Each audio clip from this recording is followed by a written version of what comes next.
Scanners on. Magnificent! Look at the size of that thing! Let's effing go, buddy. Due to the graphic nature of this program, listener discretion is advised.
Greetings, universe!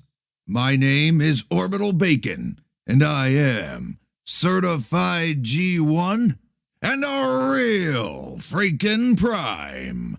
Welcome to another live stream. It's Friday, the end of the week. That means if you're here, you are indeed made of sterner stuff.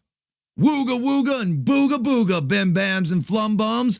What's going on, bacon ears? How's everybody doing? Hopefully you're having a good weekend. We're kicking off the weekend. It's over now. All right, so if you had a bad week, it can't hurt you anymore because it's time for the weekend. We're going to kick back, relax, A-log some cartoons, wrangle some waifus, go over the latest memes for these decade-old cartoons. Decades old, all right? Decades old. But we've got the latest memes for them here. That's what we do every Friday night. So hopefully you guys are doing well. Hopefully you did have a good week. I hope you did have a good week, you know? Mine was kind of, up and down, a little stressful every now and then because of work, but it ended up being okay. And then, last Saturday, it was a big headache, man. The show got delayed by like 3 hours because there was a last-minute block there. One of the episodes got blocked last minute. Had to re-upload the whole thing. Took like 3 hours. That was a bit of a pain. But I think tomorrow morning's going to go more smoothly. So we should be all right. I know who it was, or what it was, rather, the episode, who it belongs to. So I know not to play any more of that, but I don't think it was a great loss, because it was Princess Guinevere in the Jewel Riders, So it's kind of no great loss there, no great loss, right? So we got a good lineup for you tomorrow.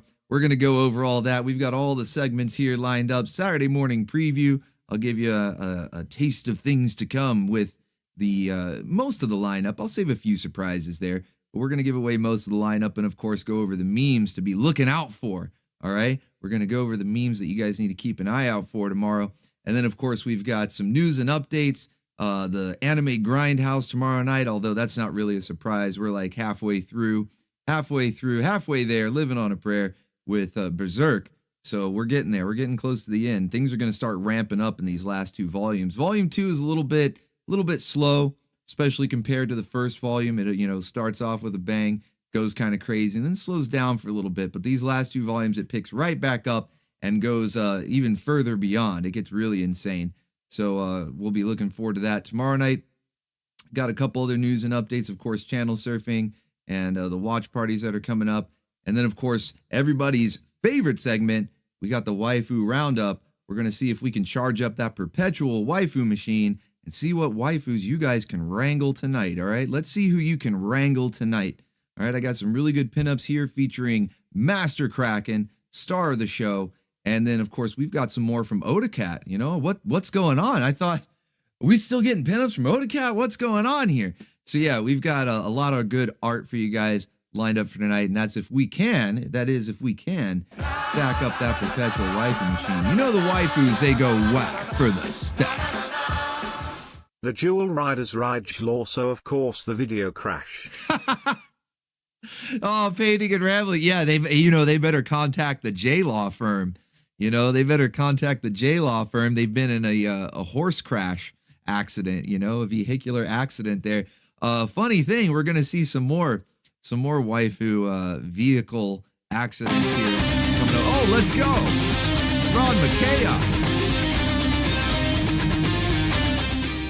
Fueling the machine. Fuel it up. Let's go. Those waifus go whack for the stack. So let's see if we can stack up those meters. Thank you, Ron McChaos there. Starting it off that X-Men theme song. Man, never gets old. It's freaking awesome. Yeah, RB, waifus be driving. They do, man. They do indeed. Waifus be driving. Everybody look out, okay? Everybody run. Head for the hills. Head for the hills. All right, let's go. So yeah, we're going to get into all that tonight. It should be a fun show. I don't know how long of a show it's going to be. It seemed like the last couple Sterner Stuffs ran almost a little too long. We almost ran into the midnight show over on Bacon Bits of the last few episodes of Adventures of Sinbad. But hopefully we'll be able to keep it closer to 2 hours tonight. Give us a little buffer zone in case you need to get some snacks or whatever before tonight's midnight showing. We're starting a new show. Tonight. We actually finished The Adventures of Sinbad last week. It was a pretty crazy series finale. Was that supposed to be the devil? I don't know. Who was that guy? He looked a little suspicious with that makeup on. I don't know. But yeah, it was a pretty wild series finale. So we've got a new show starting tonight at midnight over on Bacon Bits, and we'll get into that during the news and updates. I'll let you guys know which one it is. It's kind of a short show. Didn't have, I don't even know if it had a full first season. Definitely didn't have a second season. I don't even know if it had a full first season, though. It's really short. It's only going to last a few weeks, 3 weeks to be exact. And then we're going to start another new show. And I've actually gotten a lot of good recommendations. If you guys were here for channel surfing, when we did the Dinosaurs and Dragons theme this week, we got a lot of good suggestions, not just for movie watch parties, but there were a lot of good shows that were suggested as well. And I think I'm going to try to pick one of those. It all depends on if it gets blocked or not. We got to do a few tests, got to run a few tests, send it to the lab and see if it gets blocked or not. But as long as it passes everything, then yeah, we're going to start one of those shows. I think it's going to be a lot of fun too. I'm looking forward to some dino jank. That's where you get all the good CGI or puppets or whatever it may be. I was about to say, is the sound going to start for that one? Let's go, Maverick Cat. Hell yeah. Speaking of waifus be driving, I'm still waiting for waifu for position is the multi-ordnance battle tank. Yo Joe. Following the Joes are Taro and FT on the Honda Quad Runner from Honda of San Diego. Oh, thank you, Honda of San Diego. Oh, it's Baywatch. What's going on? Waifus be driving, baconeers be taking cover, waifus be crashing, baconeers be rescuing and wrangling. Nature is taking its course. Yeah, it's like the circle of life. It's the great circle of life, man. I couldn't have said it better myself. Hit the big 4-7 yesterday. Happy to see another trip around the big ball of fire. Really? We're triplets. Triplets? Fever. Triplets. Thank you, Alchemy. I don't know, the sound seems kind of off on these pop-ups. I don't know what's. We always get a technical glitch. At least they're all popping up, but now the sound is out of sync. So yeah, who knows, man? Who knows? OBS is crazy. It picks a different thing to glitch out on every week. It's always a surprise. It's always a fun surprise, really. But Kenzo Creation, I did not know it was your birthday yesterday. Happy birthday to you, Kenzo's Creations, the big 4-7. Whoa, buddy. You're older than I am. My goodness. Speaking of dinosaurs, no, I'm just kidding. But yeah, man, happy birthday to you. Another trip around this big ball of fire. That's right. Glad you're still around. Thank you, Reverb154, for perfectly explaining the great circle of life there. The waifus be driving, we take cover, they crash, and then we got to rescue and wrangle. It's a whole procedure, So thank you, Reverb. And then Alchemy with the Triplets Fever. That's right. Triplets. You know, we should somehow try to mash that up. You know, get a Nicolas Cage in Megas XLR. I mean, they got Bruce Campbell in there. Why not get Nicolas Cage in there and he can have what was Jamie freaking out? The green skin girls, right? So green skin triplets. I don't know, something like that. I don't know if it would mash up well, but yeah, we'll see. We'll see what we can do. Put some memes together. Have a good time regardless. But I'm glad everybody's here. It looks like we got over 100 people to start. That's a really good start. Excellent. Hopefully you all are doing well. Let me give some shouts out to the chat before we get started, because once we get going, man, it's going to get crazy. I got a lot of memes here. We're A-logging the cartoons that we're going to be seeing tomorrow morning. I like to do it preemptively now. You know, previously, a couple weeks ago, I don't know when I exactly changed the format, just a little subtle change. We used to go back and meme on the stuff we watched last Saturday, but because that's almost a week ago, it's like, is it still in your memory? I don't know. Time moves so fast now. So now we're gonna be making the memes for the stuff that's on tomorrow morning. That way it's fresh in your brain. You can look out for it when we're watching the episodes. But yeah, let me get some shouts out. Everybody already knows what to do. Do I even need to say it? Chat, it looks like you already know what to do. But for those of you that might be new here, I do see some new faces. Always good to see. Hopefully you stick around, become familiar faces. But new or old, regardless, if you want a shout out, you know what to do. Put that bacon in the sky. How's everybody doing? Hopefully you're doing well, all right? Let's see who's in here. Look at all that bacon flying up there. And once again, happy birthday to Kenzo's Creations. Let's see, we got Ron McChaos, hail. Kenzo's Creation, the birthday boy. Iceman Slim, No Name, OVA. We got Based Wave Studios. What's going on? Eric Teleria, Philip Fabian, K. Ojo, T-Bone Tony, T-Bone. What's going on, T-Bone? Saint Adam, hail. We got Taverns Pull, hail. Hunter Batista, what's going on? Tweety. Let's see who else is here. Look at all that bacon flying up. Richard Hooper is here. The sound's still not working. What is going on with the sound on these things? Of course, some of the waifus can drive, but they are a rare breed. Cover girl, I said it, now get out of the tank. Uh-oh.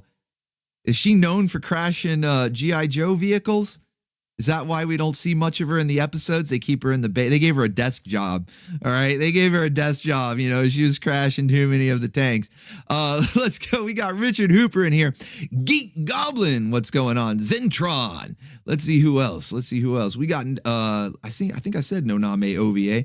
Man, it keeps skipping on me, but that's good. That's a lot of bacon flying up there. Dimmy Human Dave, what's going on? Chaos Mage. We got Ronald Neal. Imputi, what's going on? Rob TV. Michael Russum, what's going on, Michael? Jason Long.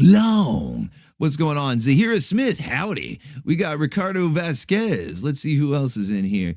Let's see. I'm scrolling down, guys. Here we go.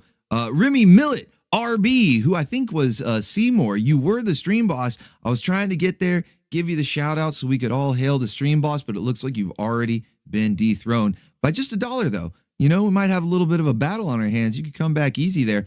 Let's see. We got Abnormal Edits. What's going on? Reverb 154. Hell yeah. Neo 007. Waste of Space, a.k.a. Cheetos, a.k.a. the #1 troll. What's going on, man? Parker Parrish is in here. Duo Maxwell. Whoa, we got... What?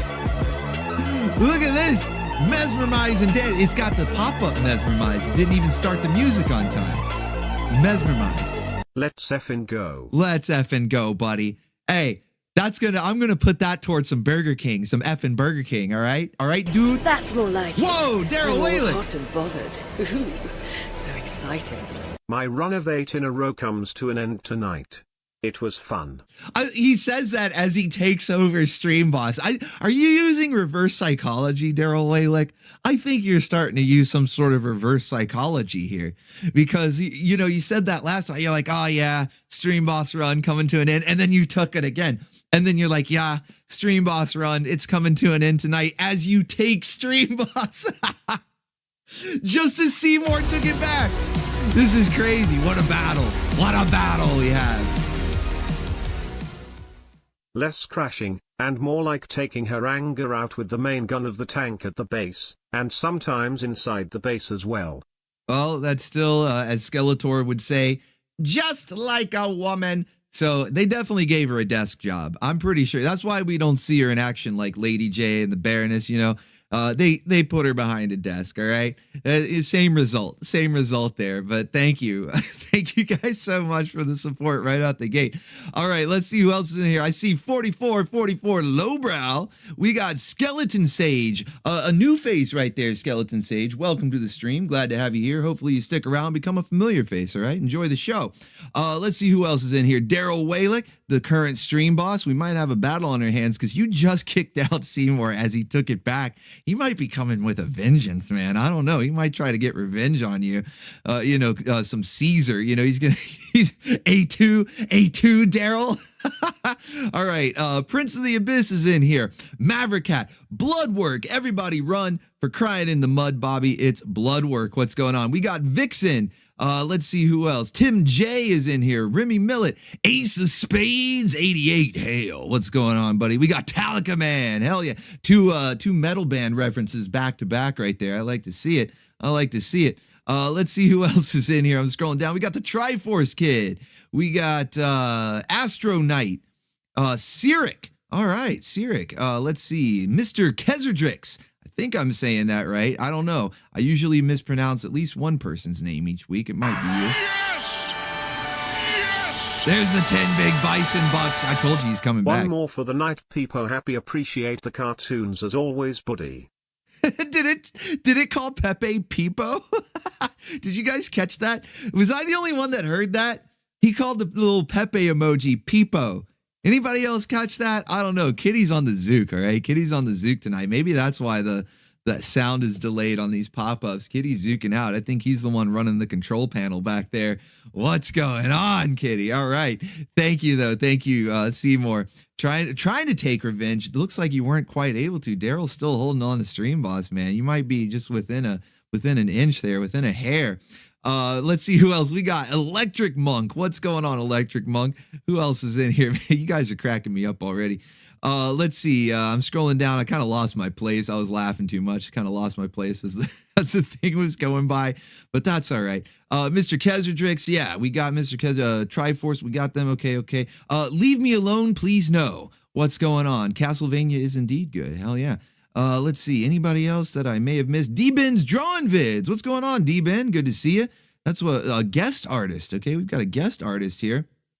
And I think I saw one of the other artists in the chat earlier. I'm not sure. I might have just been seeing things. F Wood is in here. What's going on, F Wood? Tomatoes, Killer Tomatoes. What's going on? Ryan, is it Cadell? I'm going to say Cadell. And you might be the one that I mispronounced tonight. The worst, okay? But Ryan is in the chat. Yeah, there is Pepe and a P. Oh, wait, so Peepo is a Pepe. So he didn't mispronounce it. Just Peepo is the smaller Pepe. Oh, well, and here I thought Kitty was on the Zook. All right, Master Godai is here, another official artist. Master Godai, a.k.a. Mr. Two Scoops, one of the official artists of the Orbital Station here. It's always good to see you in here, man. Hopefully you're doing well. Kripa. I'm mispronouncing a bunch of names tonight. Really? Kitty, how much Zook is it? Am I getting like secondhand now? What the hell is going on? I don't know. But anybody else I may have missed, I'll keep an eye out on the chat. I'll give you a shout out as we go along if I see you go by there. Otherwise, we're going to get the show started here. I'm doing all sorts of hot dogging and grandstanding, all right? Because we're getting massive support right out the gate from the Baconeers. You guys are stacking it up, okay? We're fueling up that perpetual waifu machine so that when we get to the waifu roundup at the end of the show, you guys will have plenty of new art to wrangle there from our official channel artists. It's going to be a good time, all right? It's going to be a good time. So hopefully you're loaded up on snacks. You got your pizza rolls, right?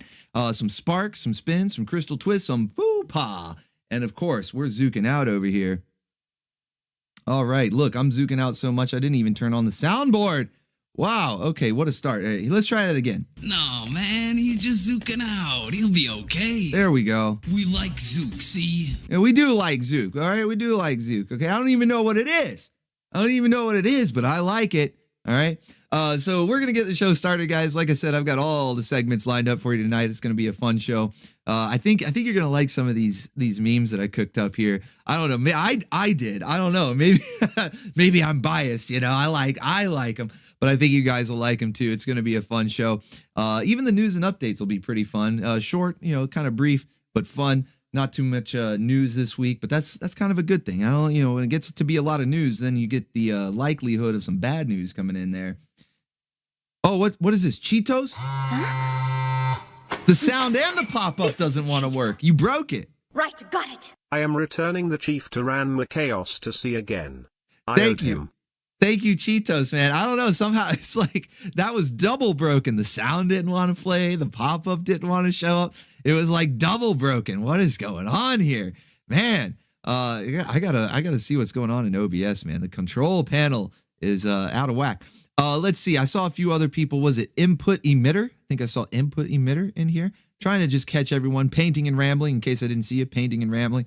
Trying to catch everyone before we get started here. Ronan X, what's going on? All right. So, yeah, we're going to get started in the show, guys. Let's go ahead and get into it. We've got plenty to get into, all right? So, we're going to start out with the Saturday morning preview, all right? What we've got lined up for tomorrow morning. This time, it's going to start at 9 a.m. Eastern, okay? This time, we're going to start on time, 9 a.m. Eastern. We're not going to have any bumps in the road, all right? It's a tried and true lineup. I'm pretty sure all of the shows have been played at least once before, even if a few of them, it's been a while since I played a few of them, all right? But I know that they're all good to go. We're not going to have any last-minute blocks, so it'll be starting at 9 a.m. Eastern time, the usual time, all right? And we're at volume 96.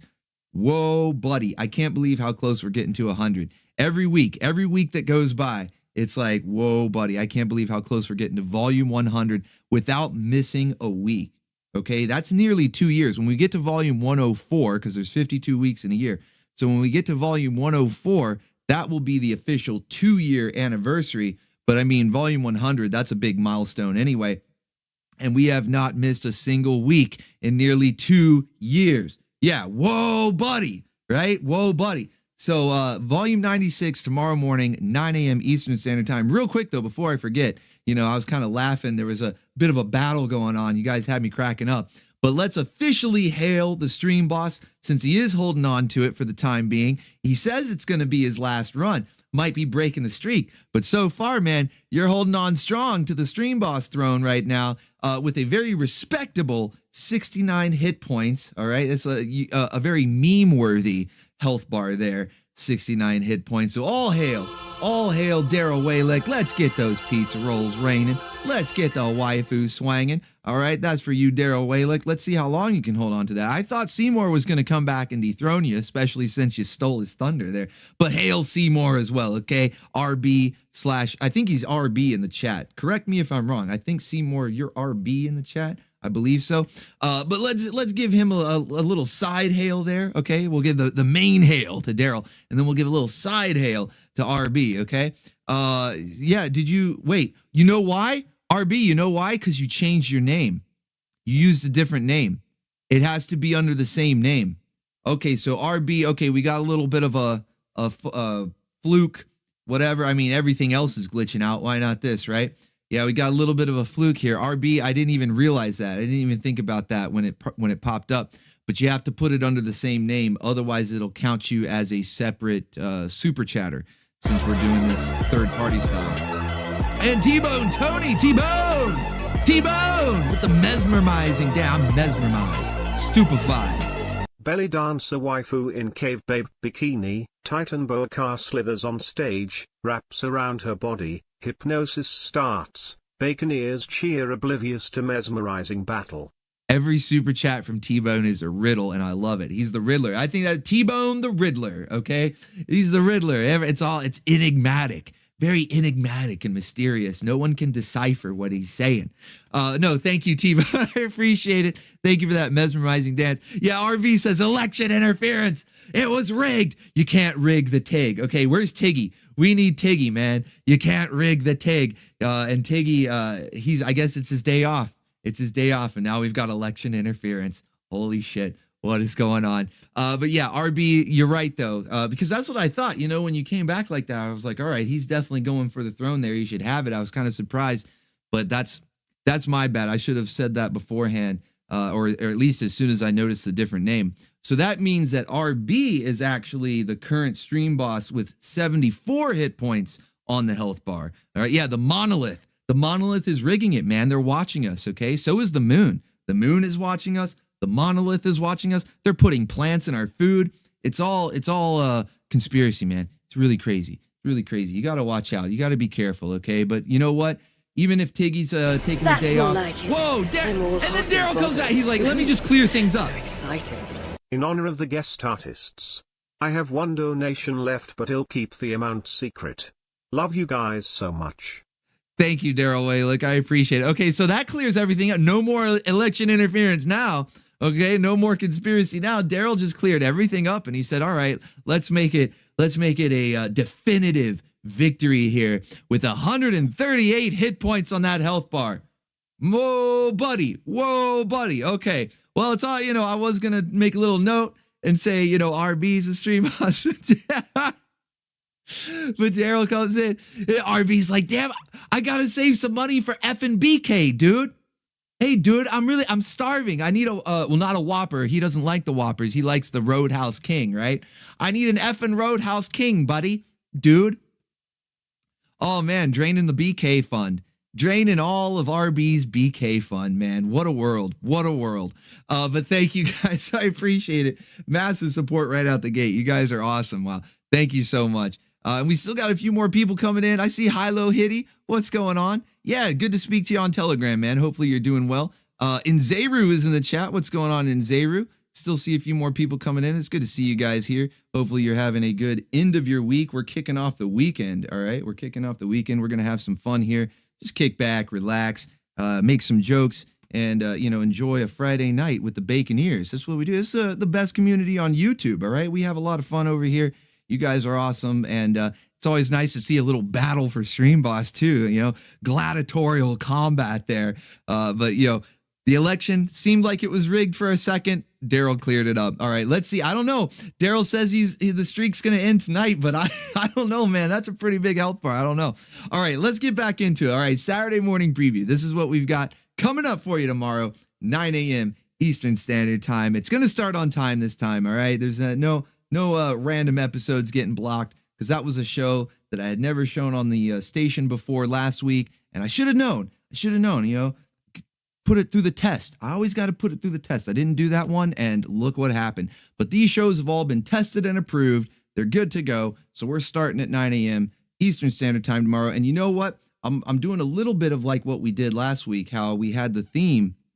We were carrying over the themes from channel surfing, when we went to space, and we kind of carried that over, had a little bit more of that in the Saturday morning lineup. So since we did dinosaurs and dragons as the theme for this week's channel surfing, I felt like, maybe a little bit more, maybe a little more dinosaurs and dragons. Okay, let's see what we can get into. So first up, we've got Dino Riders. This one I haven't played in so long that there were some people who thought I'd never played it. They were like, hey, recommendation, why don't you show some Dino Riders? And it's like, well, I have, but it has been quite some time, quite a while.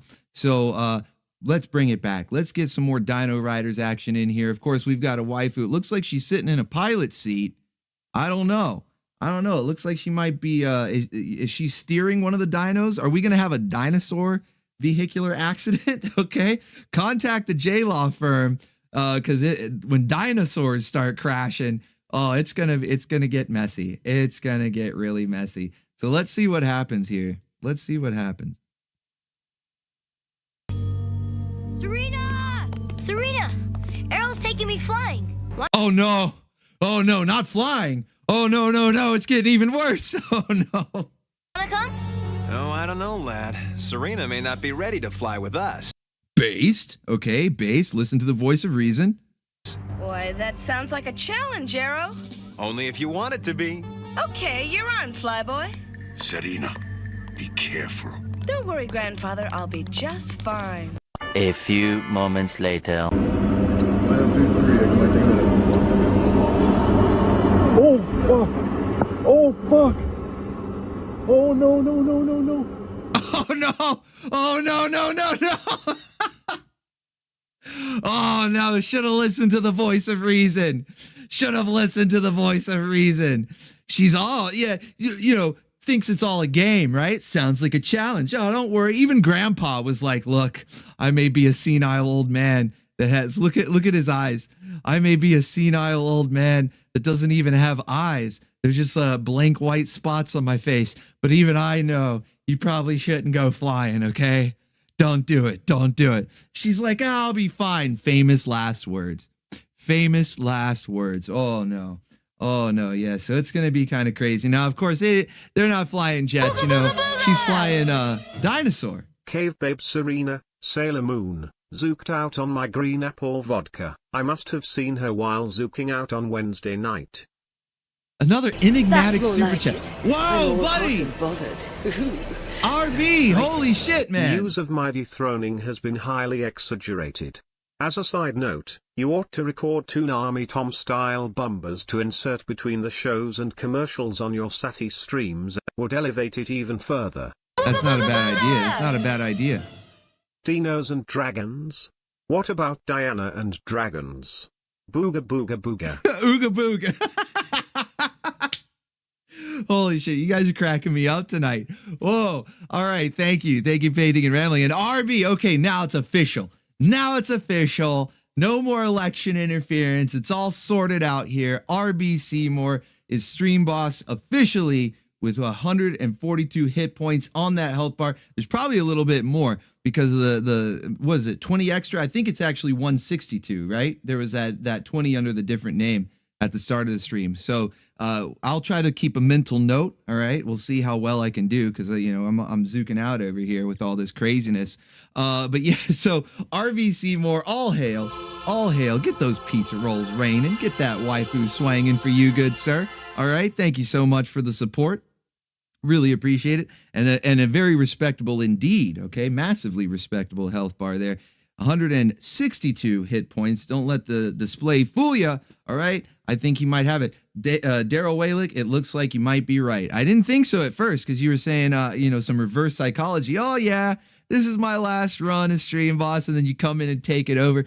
You might be, though. You might actually be defeated. This is going to be unprecedented here. The streak, the WrestleMania, the Waifu Mania streak, that's what it is. The Waifu Mania streak is over. All right, you're like the Undertaker. Daryl's like the Undertaker. You know, he's undefeated at Waifu Mania.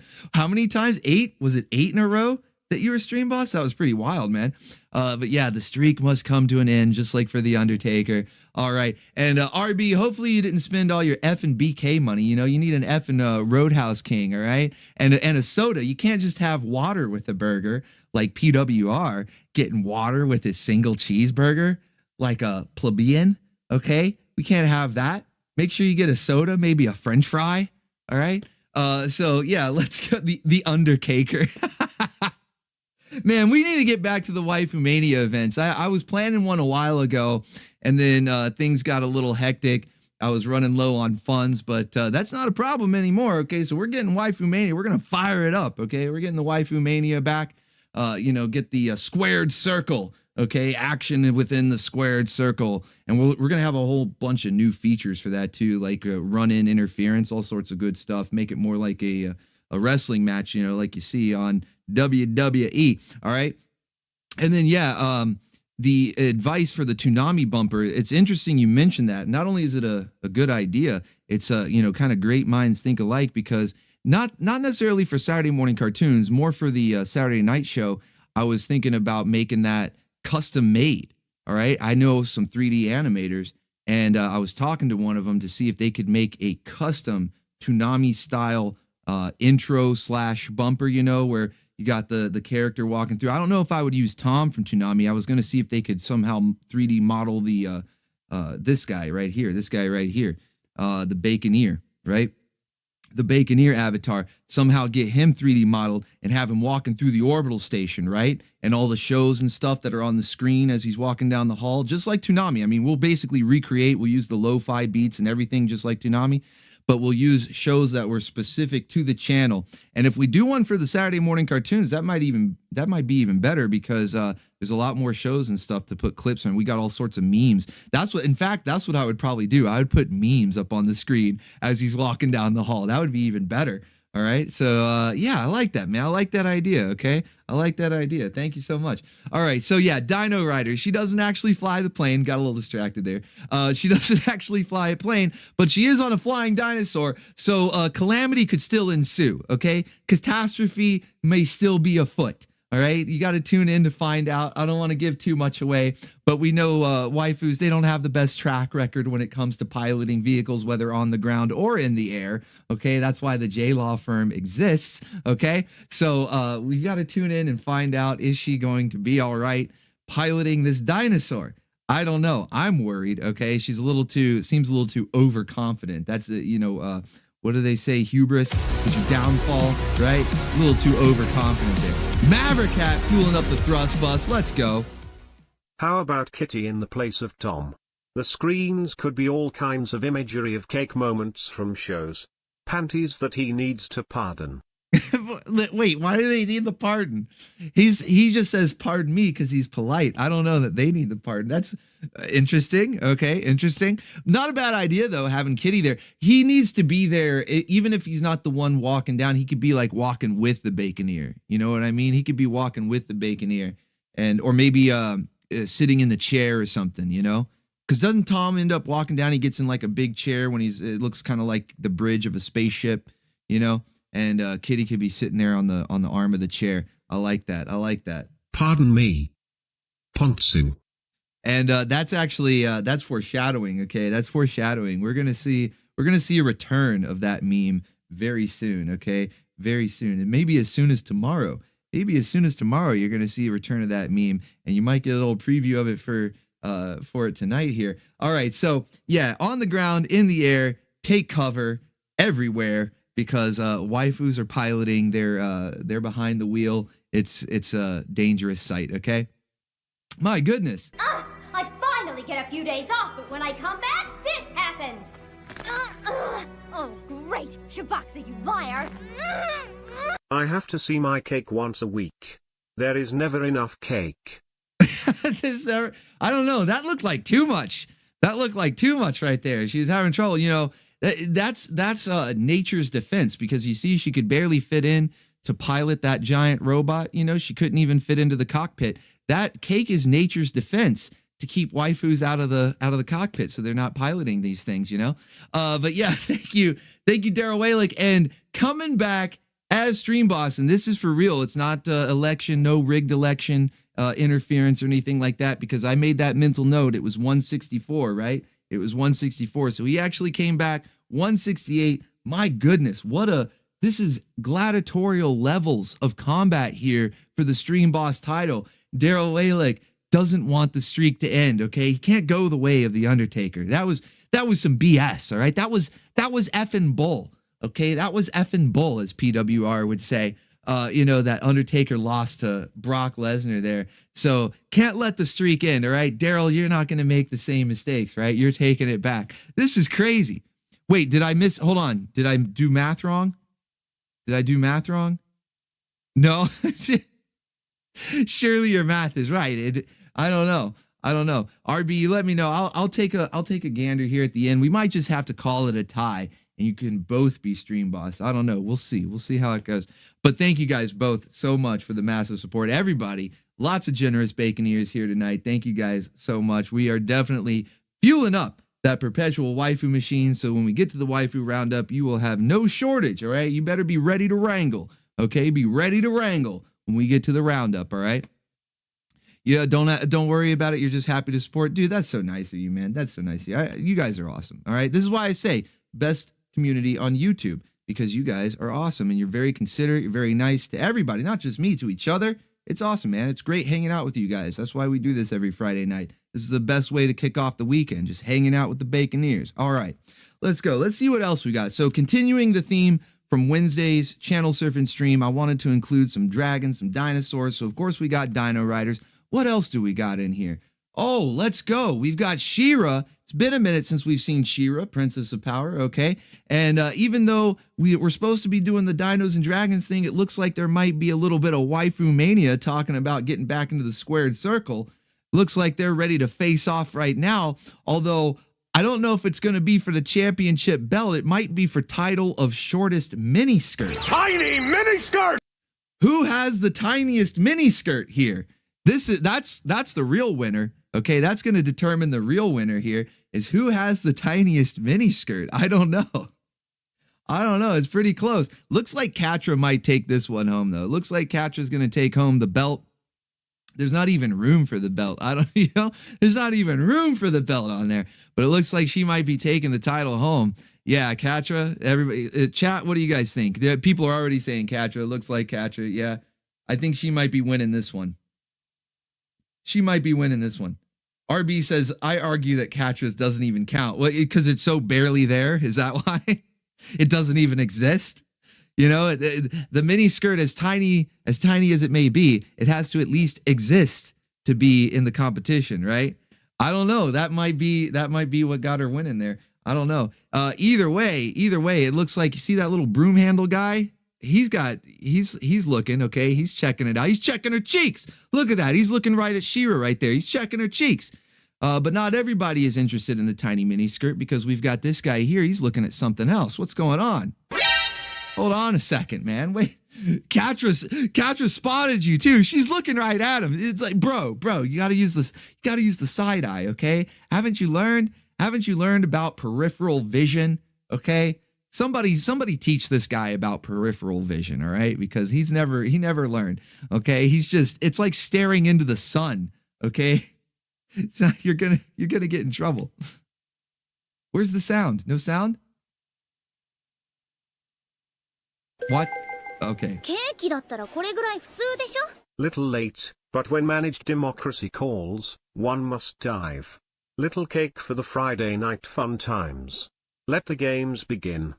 Thank you so much, Crossfire. Look at that. Yuri's cake detected. She's not stealthing any mission. Her stealth level is at 0. Can't sneak past anything with that, all right? So yeah, and it also glitched out the pop-up again, man. It's kind of crazy. All these waifus breaking the pop-ups here. This is pretty wild. But thank you so much, man. Appreciate it. So yeah, we've got this little guy here. Nobody ever taught him about peripheral vision. You'd think he would have plenty of those giant eyes, but no, he's just staring straight into the sun. And Katra, she spotted him. Okay, you're in trouble, buddy. Busted. You are going straight to jail, man. You're in trouble now. Oh, buddy. All right. So, but don't worry, there will be some dinosaurs and or dragons. I'm not even really sure what this is going to be considered here in She-Ra, but we've got the theme continuing on even in She-Ra. All right, continuing on the dinos and dragons. Check this out.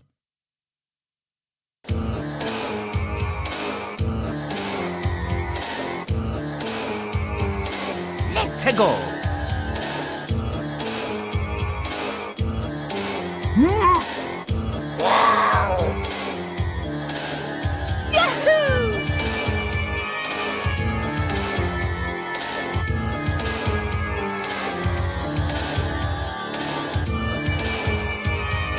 So long, Bowser. so long, Yahoo! It's me. So long, Bowser. You're gone, man. You're gone. Tossed him out of here. I got to see that again. I love it.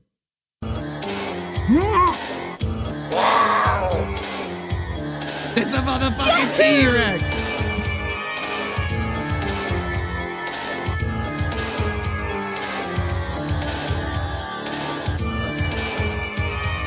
So long, Bowser.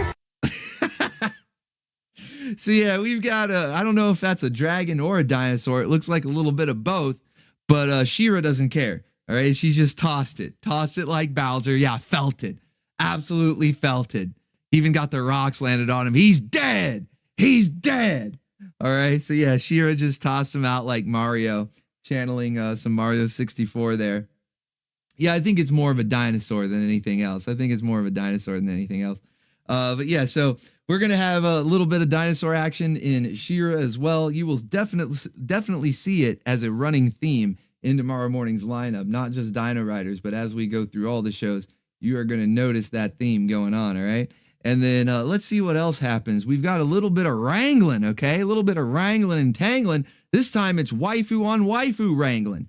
No device, no lasso, no net launcher, not even using magic spells, just going in WWE style. She's ready. Forget the whole tiny miniskirt battle. Scorpia is like, no, we're taking this to the squared circle. I want the championship belt. Waifu mania, running wild, all right? It's running wild. Ring the bell.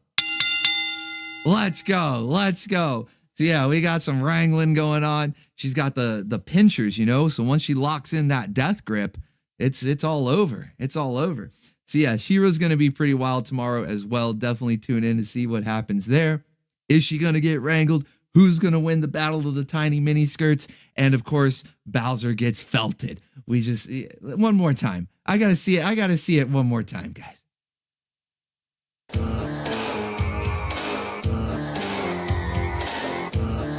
Very soft, very moist, very wet.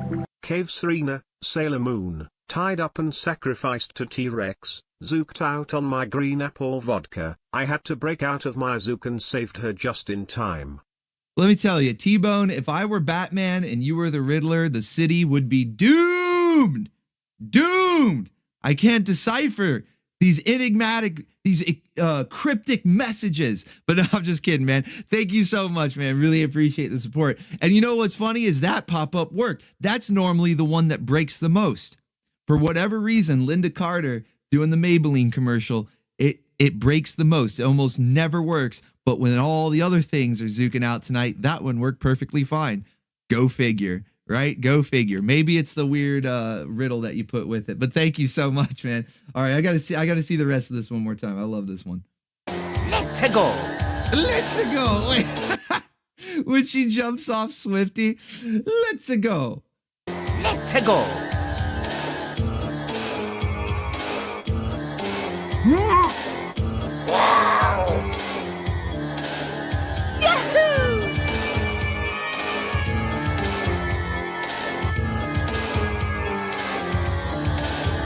Felton. Enemy Felton. So long, Bowser. So long, Bowser. I don't know. I still think the German dub of She-Ra is the best when it comes to the voice for Adora. But Mario's a close second, okay? Mario's a close second. All right. So yeah, we got to definitely see what happens on She-Ra tomorrow. It's going to be pretty wild. The waifus are fighting, okay? They need to get in the squared circle. Waifu mania running wild, and Bowser is felted. All right, so it's going to be an awesome episode of that. Let's see what we got up next here. Oh, okay. The trend continues. Like I said, the trend continues. It's going to be running throughout almost all morning. A couple of shows won't match up exactly with the whole dinosaurs and dragons theme from Channel Surfing, but a lot of them are, including the cave women. We had no shortage of cave women on Wednesday night stream. All right. We had no shortage. That kind of goes hand in hand with the dinosaur stuff. You can't really have a good dinosaur movie without some cave women in there. In fact, we learned on Wednesday that a beautiful cave woman, beautiful blonde, in fact, with a sharp pointy stick, that's kryptonite. That's dinosaur kryptonite. All right. It works better than guns, grenades. The army couldn't stand up to the big puppet T-Rex, but a cave woman with a pointy stick. And she didn't even use it. She just kind of shaking the stick a little bit, phrasing. But yeah, that's dinosaur kryptonite. So we've got another cave woman here. And if you recognize the guys standing around they're checking out her cheeks. All right, they're checking out her cheeks. Those are from G.I. Joe. So we got an episode of G.I. Joe coming up tomorrow. All right, it's going to be a good one. It's pretty wild. This one was actually recommended to me by Valis. And you'll see why. Because Flint, we made don't play the clip yet. It's not even up. Hold on now. Why does it keep doing it? Man, I'm having all sorts of glitches tonight. But yeah, Valis recommended this one. He's a streamer in OBTV. Shows Ninja Turtles a lot. What else have you been? Batman Beyond, TMNT. Stuff that gets blocked on YouTube. Usually. So yeah, good stuff there. And appreciate the recommendation, because this is definitely a good one that we have here of G.I. Joe, an episode that I don't even really remember. I don't even really remember this one, but it's definitely pretty wild. And not only do we have cave women, of course, we've got Lady J, all right? We were talking earlier about how CoverGirl, she got stuck behind the desk, right? They crashed too many tanks, whether she was driving or just launching missiles at them. Either way, just like a woman, she kept wrecking the vehicles. And so they put her behind a desk. But Lady J, she's still allowed out and about. And she's going to be the featured waifu in this episode, at least for the Joes. There will be a Cobra waifu as well, but it's not Baroness. I mean, that really doesn't leave you too many options. You can probably guess who it is. It's kind of slim pickings over there on Cobra. And normally I like to put Baroness in the episodes. You know, she's one of my favorites, and normally I like to feature her. But we've got another Cobra waifu in tomorrow's episode. And of course, Lady J is going to be on the G.I. Joe side. But we're bringing back a meme. You know, I hinted at it earlier. We're bringing one back here. You guys you were kind of like on top of it. You were like, hey, we need to have Kitty pardon me, right? Let's see what happens here. Psst, Flint, we made a slight miscalculation. Miscalculation? What's wrong? I think I've grown a little too big for my britches. Pardon me. Pontsu. There he is. You know, Johnny on the spot. He's right there. So, hey, whoa, wait a minute. Pardon me. Okay, miscalculation? I don't think so. Yeah, Kitty's always with that perfect timing there, right? Psst, Flint, we made a slight miscalculation. Miscalculation? What's wrong? I think I've grown a little too big for my britches. Pardon me. Pontsu. Phrasing? Too big for your britches. Lady J, what happened? What's going on? So here's that full pan up. We had to unroll it a little bit. You know, it's a pan up just like Cammy. As we learned last week, Cammy is the pan up queen, okay? What did she have? Five pan ups in one episode just on Cammy, plus one for Celia, you know? But Cammy, one character getting 5 pan ups in a single episode. She definitely holds the record. But Lady J, nothing to slouch at. Even though she's not going to break the pan up record, she does currently hold the wrangle record. 4 wrangles in a single episode. I don't know if she'll break it this one. She doesn't really need to. It's her own record, right? It's her own record. I don't know if she needs to break it. But nevertheless, we do get a pan up Cammy style, okay? Just like Street Fighter last week, we get a Cammy style pan up here. And she's too big for her britches. What's going on? What happened to him? It looks like Kitty's already done his job, okay? It looks like Kitty has already done his job. All right, so we're going to have a pretty fun time with G.I. Joe tomorrow, even if the Cave Woman is just a little bit of a cameo. It doesn't go full in on the Dinosaurs and Dragons theme. I think you guys will be all right, you know. It'll be good. All right, so that's what we've got coming up tomorrow with G.I. Joe. Let's see what else we got here. There's still a few more.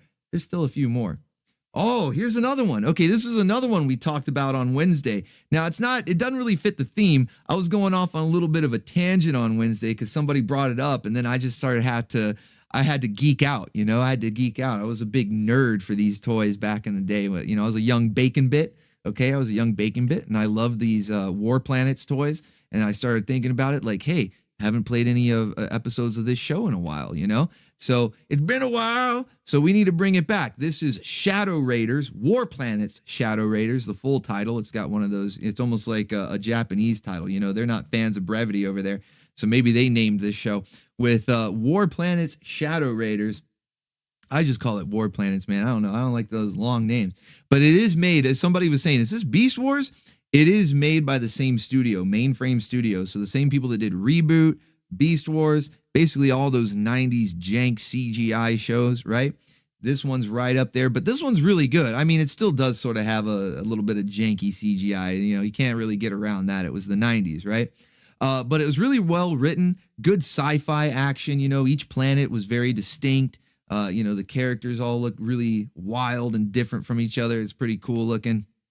The creativity was definitely in full swing with this show. And then, of course, what would it be without a waifu? We got to have our Rocky waifu here. Her name is Julia. All right, Julia, and she's, I don't know if she's made out of like crystals or rocks or something. It looks, there's all sorts of stuff going on. She's from the rock planet. That's why I say it's some sort of rock or crystal formation making up her curves there. I don't really know. But yeah, she's from the rock planet. So we've got Julia here. And this is where we get the title of tonight's stream with that impressive arsenal. Let's check it out. She's kind of got a goth look, doesn't she? You know, kind of a goth girlfriend, right? goth alien girlfriend, I guess. What's your opinion, Ice King?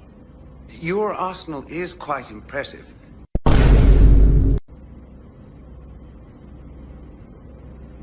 But But yeah, exactly. Well, that's what it is. That's what it is. A very impressive arsenal. Okay, phrasing. They knew what they were doing. They knew what they were doing. Framing that shot like that as he's like, yeah, very impressive arsenal, right? Look at her batting her eyes. What's your opinion, Ice King? Your arsenal is quite impressive. Great is the power of George Washington! Rock, crystal, low-res polygons, same difference. It was the mid-90s. Exactly, Maverick Cat. It's the mid-90s. It's all jank in the end, okay? It's all jank in the end. But yeah, so we've got our goth alien waifu here with an impressive arsenal. T-Bone! T-Bone! Give me another riddle. Gyat Fairy seduces cave babe Serena, walks her into mouth of green apple pitcher plant. Magical spear activates, breaks her out of that plant. And Gotham City, once again, is doomed. It's a good thing I'm not Batman. Thank you, T-Bone. All right, man. Appreciate it. So yeah, quite an arsenal. Very impressive. Okay, very impressive indeed. And did you guys catch that she's voiced by Sliced Ice? This is another fan favorite here on the Orbital Station. We've watched a lot of Sky Surfer Strike Force, which is crazy. There's like 26 or 25 episodes, and I've played almost all of them. I think the only ones that I haven't shown in Saturday morning lineups are the two-parters, you know, because it's kind of tough to get a two-parter in there. I don't want to leave people hanging on a cliffhanger for a whole week. And then I usually don't like to double up shows, you know, like the same show week to week. I always try to have a different lineup. So it would be weeks. It would be like 2 at least, if not 3 weeks or more to see the continuation. Reverb 154, let's go. Mainframe did a lot of good shows, and pioneered the use of CGI in cartoons, as well as the revival of the Transformers for the 90s. They closed before their time. They will be missed. Yeah, they will, man. R.I.P. Mainframe Studios. I enjoyed all their stuff. I know I joke about the janky CGI because that's what we call it. You know, that's how you know what type of CGI it is. You know, if you were just say CGI, you might be thinking something more modern. But no, we got to specify. We got to clarify that it's from the 90s and it's janky. All right. But even that being the case, I loved all these shows. You know, Reboot was probably the one I watched the least of. I didn't catch a lot of Reboot, so I'm the least familiar with that show. Even though I have played a few episodes, mostly at the recommendation of the Baconeers. Even some of the channel members, whenever we do those member choice lineups, we usually get a Reboot episode in there because you guys are more familiar with that show than I am. But I watched the hell out of Beast Wars, even the reruns. I watched the hell out of Beast Wars. And then once I found this show, it took me a while to find this show. Like when the toy line was out, I didn't know the show existed, but I found it after the fact, right? And then I went back, I binged it. It was one of the first show. Actually, it was the first show. It was the first show that I uploaded in its entirety to the channel before I even started doing the whole Saturday morning stuff. I was like, hey, War Planets, never knew this existed. Big fan of the toys when I was a young bacon bit. I got to share this. I have to share this online. So I put it up in, 4 volumes? I think it's 4 volumes, contains all episodes. It only got about 23 or 24 episodes. I think it counts as 2 seasons. And it doesn't really end on a cliffhanger, but there was still some stuff. The 90s CGI was Reboot level jank, but it was good jank. Exactly, Doom. It was our jank, okay? It might have been janky CGI, but it was our janky CGI. Hell yeah, man. Hell yeah, thank you. Yeah, Reboot was good too. I just didn't get into it when I was younger, but I can appreciate it now. But yeah, with this one, because I collected the toys when I was a young bacon bit and then found this more recently, I was like, I got to share this. I love it. It's actually really good too. Like I said, really well written, a good show. And so we're going to have another episode here tomorrow morning with some impressive arsenals. All right, get ready, load the guns. All right, load the spaceship with the rocket fuel. We've got an impressive arsenal here. All right, let's go. And we got another visit. Speaking of impressive arsenals, okay. Speaking of impressive arsenals, for the 2-parters of Sky Surfers, you could do a showing of them on Monday or Tuesday. as well as other two-parters as well.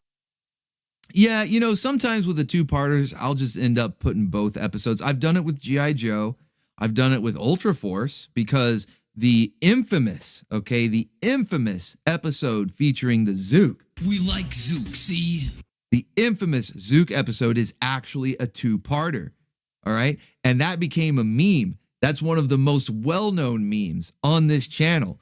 And so I put both episodes just back to back. We had like a 45-minute block of Ultra Force because there was no way I was splitting that up. There was no way I was going to leave people on a cliffhanger, making them wait. Plus, it was the Zook, you know? You can't split up the Zook. You got to do it all at once, right? So we have the Zook episode, two-part episode of Ultra Force in a Saturday morning lineup. I've done a two-part G.I. Joe. I can't remember exactly which one because there's a lot of them. There's actually a surprising amount of not just two-parters. They got like five-parters, like little mini-series and stuff. G.I. Joe is going crazy with some of their storylines. But I did put a two-parter. I think it was the one with the clones, the synthezoid, whatever they called them. They were like those weird, kind of like Terminators with like robots with like flesh or whatever. Synthezoid clones. I can't remember the exact name of it, but yeah, we had that as well in a Saturday morning lineup with the two-parters. So it's not out of the question, okay? It's not out of the realm of possibility. I think I even did a two-part Bureau of Alien Detectors, you know, BAD, bad, okay? The Bureau of Alien Detectors, that had a two-parter, and it was like alien zombies from Mars, all right? They had alien zombies from Mars. It was pretty wild. Couldn't split that one up. Had to put both parts in that. So it's not out of the realm of possibility. You never know, okay? You never know. Maybe I will end up putting some more Sky Surfers because I love Sky Surfers, and I've used up just about every episode that is a standalone. So I might have no other choice but to put a two-parter in there in one of the future lineups coming up. Although, spoiler warning, because Volume 100 is Bacon's choice, all right? I've done a couple of members' choice, but Volume 100 is Bacon's choice. I'm putting the Sky Surfer in there. You talk about Zook and Crystal Twist and Fupa, but never about Snorting Teeth. You shilling for the monolith? Oh, no. Oh, busted. Oh, no. Look. We're all just ripping cigs and snorting teeth on this rock. Cave Bikini Babe Serena sinks into Wrangle sand, tentacles slide around her body, had to dive in there. That just sounds dirty. Now wait a minute now. Cake. Rescue kiss. T-Bone, no, T-Bone, no. Don't go overboard on me, T-Bone. All right, keep it cryptic, man. That sounded a little raunchy there. Okay, that sounded a little raunchy there. Maybe you're snorting teeth and smoking dirt, okay? Ripping cigs as we ride this rock through the universe, okay? Just calm down, buddy. Calm down. T-Bone, no! I appreciate the donation, man. I thank you. You know, I'm just messing with you, man. I'm just messing with you. But, you know, don't go too crazy on me, okay? Don't go too crazy on me, all right? Let's keep it classy, okay? Let's keep it classy here. This is all meant to be jokes and stuff. Don't get carried away. No, you're good. You're good. So we've got, where was I? I'm kind of losing we were talking about two-parters and stuff, and I was going to say, spoiler warning, I am going to put an episode of Sky Surfer Strike Force, although it will not be a two-parter, because I already know which one. I'm going to pick. It's Bacon's choice in Volume 100, and I already know which one I'm going with, and it is a rerun. That's one of the things I said, Volume 100, you're probably going to see some reruns, since I'm picking all my favorite stuff, just like we did back on my birthday in January. And I did a Bacon's Choice lineup there, and we had some reruns. But, you know, I didn't see anybody complaining, okay? I didn't see anybody complaining because all the episodes, they were stacked and packed wall to wall with waifus. T-Bone, keep it clean here. Do that stuff in private. Thank you, Reverb 154. I think you got it. I don't want to go too hard on him now, okay?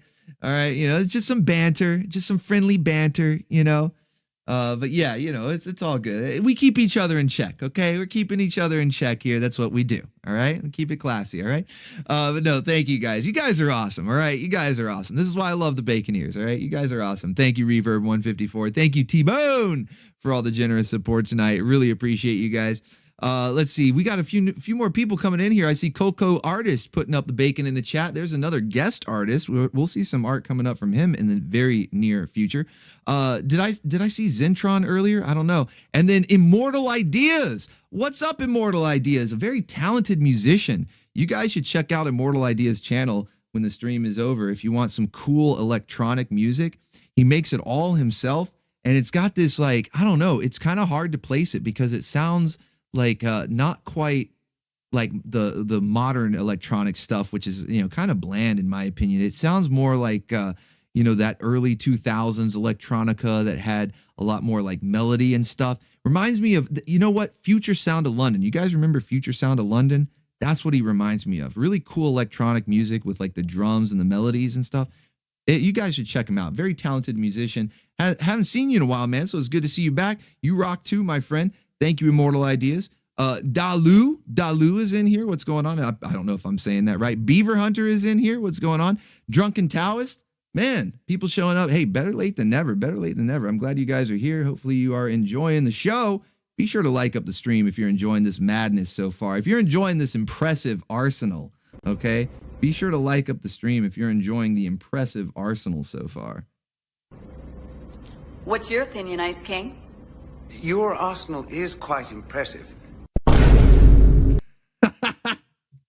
Quite impressive. Where's Cobra Commander? You know, the give me butts, right? Cobra Commander. This is approved by him, all right? So yeah, two-parter Sky Surfer in the near future, but we're going to wait until volume 100, and I'm going to play a single episode, one of my favorites. That's coming up. And then, of course, War Planets. Let me not get too distracted from talking about tomorrow's lineup. I'm still, you know, I'm too excited, man. I'm too excited for volume 100. I'm already, like, my brain is already there. You know what I mean? Like, my brain's already out there. I'm already thinking volume 100. But tomorrow morning, War Planets. And we mentioned the two-part Zook episode of Ultra Force. Well, speaking of Ultra Force, we've got an episode coming up tomorrow. In fact, you might have recognized that lady in the thumbnail. Who's that waifu in the thumbnail? A lot of people were asking me, which tells me it's been too long since I've played an episode of Ultra Force, because usually you guys recognize the waifus, right?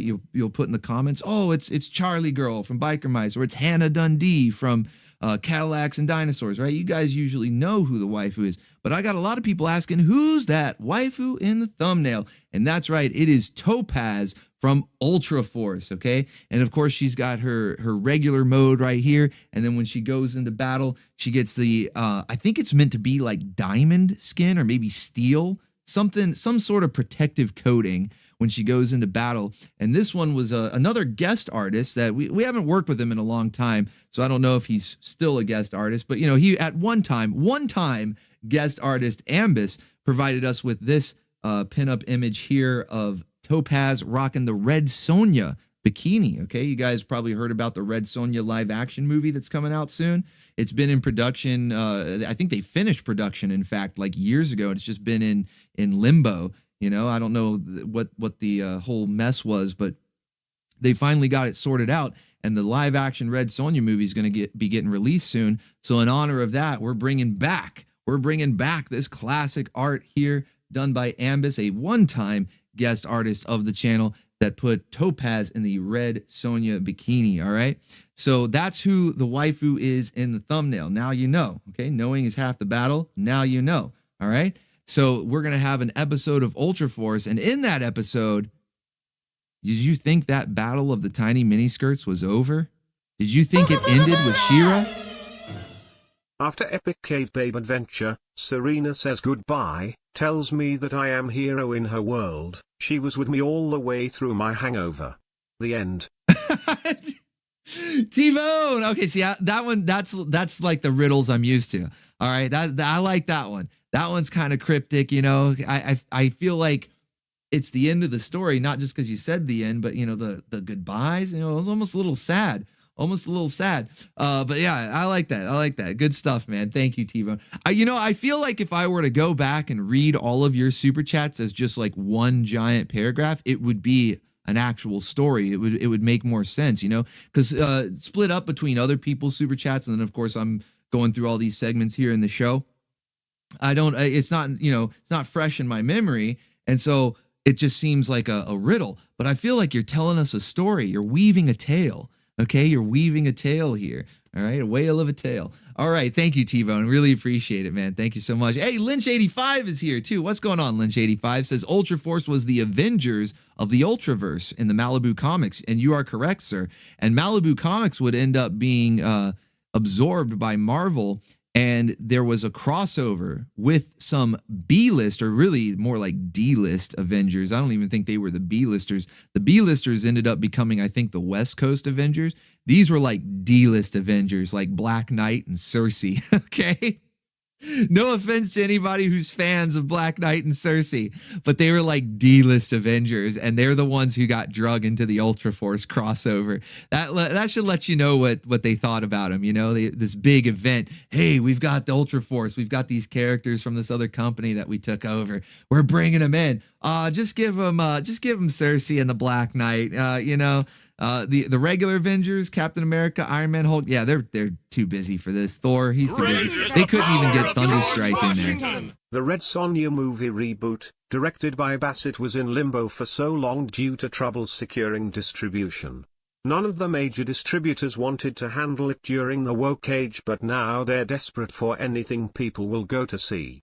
Yeah, that's because Red Sonja is like a wokeite's worst nightmare. You know, she's got the metal bikini on. You know, she's not fat. Okay, so yeah, it's a woke's worst nightmare. So yeah, I'm glad that we're getting rid of that. You know, exiting that era, and they're bringing it back. It might just be like you said. It might just be out of desperation, and because I feel like Disney, especially, you know, if you know, you know. Who they're owned by, they're going to keep pushing the woke stuff, right? If you know, you know, and they're definitely going to keep pushing the woke stuff. But I think people in general, like just normies, even normies, are tired of it, and they're desperate for some good entertainment. So whatever the reason, I'm just glad that it's finally out of limbo because it looks interesting. Like I've seen some screenshots, some still images of Red Sonja herself, and I'm not familiar with the actress that they got to play her. But she looks like the character, you know, she actually looks like the character. And even though the screenshot I saw, the costume wasn't quite what you would be expecting from the comic books, what I hear, the rumor, is that she does don the chainmail bikini from the comics and looks pretty accurate, pretty lore accurate there. So I'm looking forward to it, man. So whatever the reason, I'm looking forward to it. I'm glad it's out of limbo and it's finally getting distributed. So we'll check it out. Maybe we can do a watch party. You know, maybe we can do a watch party at some point in the future. But thank you for the support as well. T-Bone says, hope you enjoyed the story. Yeah, so it is a story. So you were weaving a tale. I knew it, man. I had an idea. All right. So yeah, Ultra Force, the Avengers of Malibu, who weren't even good enough for the West Coast Avengers. Dan Wren says, well, Wasp was on the West Coast Avengers. I know. Look, we love Wasp here. Okay. She is a top tier waifu. We love Wasp, but they did consider her a B-list character, at least at that time. Maybe she's risen in the ranks since then, but at that time she was considered a B-list Avenger, and they did send her over to the West Coast. It's unfortunate. You know, if I were in charge, she would be main roster all the time, like in Earth's Mightiest Heroes, which we've been watching in the OBTV watch parties. So she's main roster there. She's A-list there, and that's where she'll stay. All right. If I have anything to say about it. But yeah, so we've got the Malibu's Avengers here, Ultra Force, and they are continuing on the battle of the tiny miniskirts. You know, I didn't even notice Lady J sort of getting in on that too. I was a little distracted by Kitty. I mean, I think we all were distracted by what had Kitty distracted. But if you think about it. Psst, Flint, we made a slight miscalculation. Miscalculation? What's wrong? I think I've grown a little too big for my britches. Pardon me. Pontsu. Is she trying to enter the battle here? Is she trying to enter the fray? Getting in on the tiny miniskirt battle? She-Ra, Catra. Now we've got Vale here from Ultra Force, and Lady J's like, I may have the world record for wrangles, but I'm also doing some pan-ups. I'm also doing the tiny miniskirt battle. Lady J's just all over the place. She's like a triathlon over here, you know, just multi-talented athlete. So yeah, we've got the tiny miniskirt battle raging on here in Ultra Force. Another impressive arsenal. Let's check it out. Whoa.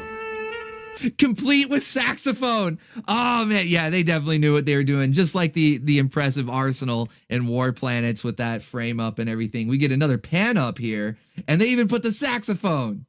Whoa. Whoa. Whoa. Whoa. Damn it. Oh, Topaz has felt it. Oh man, Topaz has felt it. All you hear everybody like, whoa, whoa, hey, whoa, buddy. And then she's just like, damn it. This waifu. Whoa. Whoa. Damn it.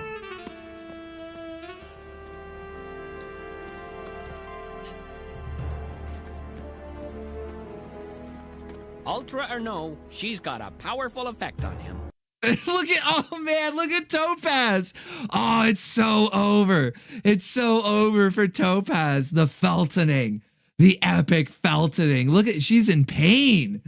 Felted so hard, she's in pain. Oh, it's so over. It's so over for her, man. This is crazy. Yeah, it's pretty bad. It's pretty bad. She's not happy. She is eating a big old box of Frosted Flakes. Not just a bowl, okay? It's not just a bowl of Frosted Flakes. She's eating the whole box. Whoa, phrasing. Eating the whole box of Frosted Flakes here. Where is that? Where is it? Let me get, here we go. Here we go. This is what you need. This is what you need. Let's enlarge that, enhance. There you go. There you go. That's for you, Topaz. Big old box of Frosted Flakes. The whole thing. She's not stopping until she sees the bottom of the bag. Okay? Is there a toy inside? I don't know. Does Frosted Flakes come with a toy inside? I don't know. Doesn't matter. She's not stopping until she sees the bottom. Family size box. Yeah, exactly. You know those the family size box, the value size. Maybe one of those big bags at the end of the cereal shelf. You guys know what I'm talking about? Once you've walked down the cereal aisle past all the boxes, then they have the giant bags where it's like it looks like dog food. You know what I'm talking about? It looks like a dog food sized bag of cereal, right? That's what she's after. That's what she's after. Okay, it's so over. It is so over for Topaz, the epic feltoning here.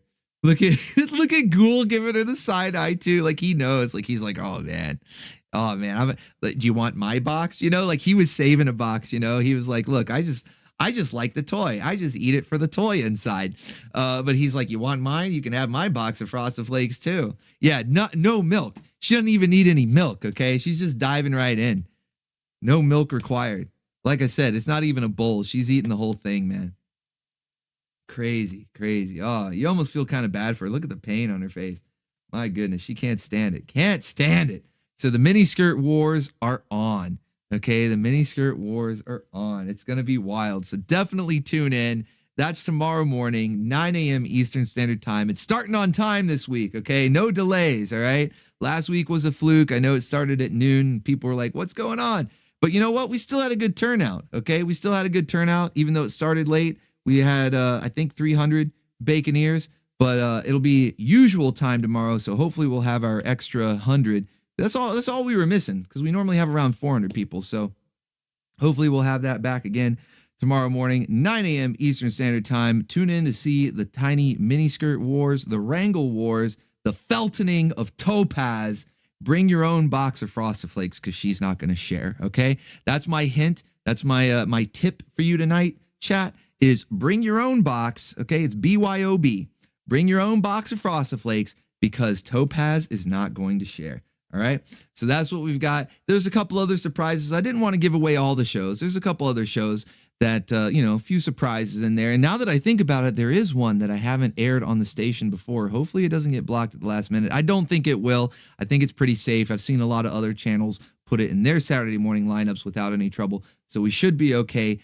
Famous last words, I don't know, but we'll see. But yeah, we're starting at 9 a.m. It's all good, and there'll be a couple surprises in there for you as well. But definitely tune in to see Waifu Mania running wild, okay? It's going to be crazy tomorrow. It's going to be a lot of fun, though. I think you guys will enjoy this lineup. All right, tomorrow night for Saturday Night Anime, the Anime Grindhouse over on Bacon Bits. This will be at midnight Eastern Standard Time. All right, and you guys already know what it is. We're halfway there, living on a prayer, about to be done with the series. Just 2 more volumes to go. So we've got tomorrow night and then 1 more, and it's done. It's over. And finally, we'll be able to talk spoilers. Okay, I'm talking about Berserk. You already know I'm talking about Berserk. And yeah, it's gonna pick up. It's gonna get really crazy. I know the last volume was a little bit of a lull. They do that on purpose, okay? I'm not gonna spoil anything for you, but they do that on purpose. That they sort of lull you into this false sense of security. They get you all comfortable with these characters. What really happens is you start getting attached to some of these characters, right? You spend so much time with them, and even the downtime, you know, where it's not a lot of action and stuff, and you start feeling attached to these characters right before they pull the rug out on you, and it gets really crazy. And that's all I'm going to say. I don't want to spoil anything, but it's going to get really crazy really fast, and it doesn't stop until literally the credits roll. All the way up until the credits roll on the final episode, it just gets crazier and crazier. All right, guys? So be ready for this one. Volume 3, we're at volume 3 out of 4. There's only going to be 4 volumes for us to get through this series. So we've reached the halfway point. Volume 3, the point of no return. Okay, we're at the point of no return. And we're at volume 3 tomorrow night. And yeah, it's not going to be as chill as the last one. That's all I can say. It's not going to be as chill as the last one. Things are definitely going to get crazy.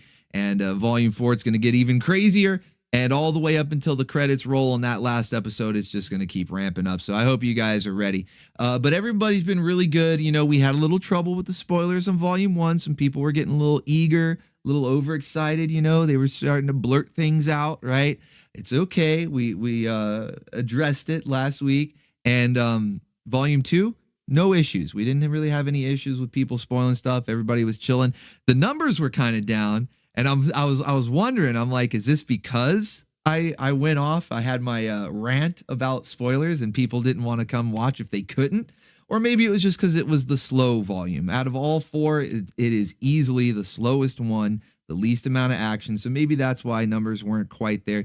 But hopefully you guys will return for volume 3. You'll have plenty of action. Stuff's getting crazy. And then you want to be there for volume 4, because once volume 4 is done and it's all over, we can go spoiler crazy. You know, we can start talking about it, discussing it. Maybe I'll even do like an after party, because this is a big one. You know, I've been going back and playing some of the more well-known anime recently, because we've kind of gone through all the weird, obscure stuff from the 80s and 90s.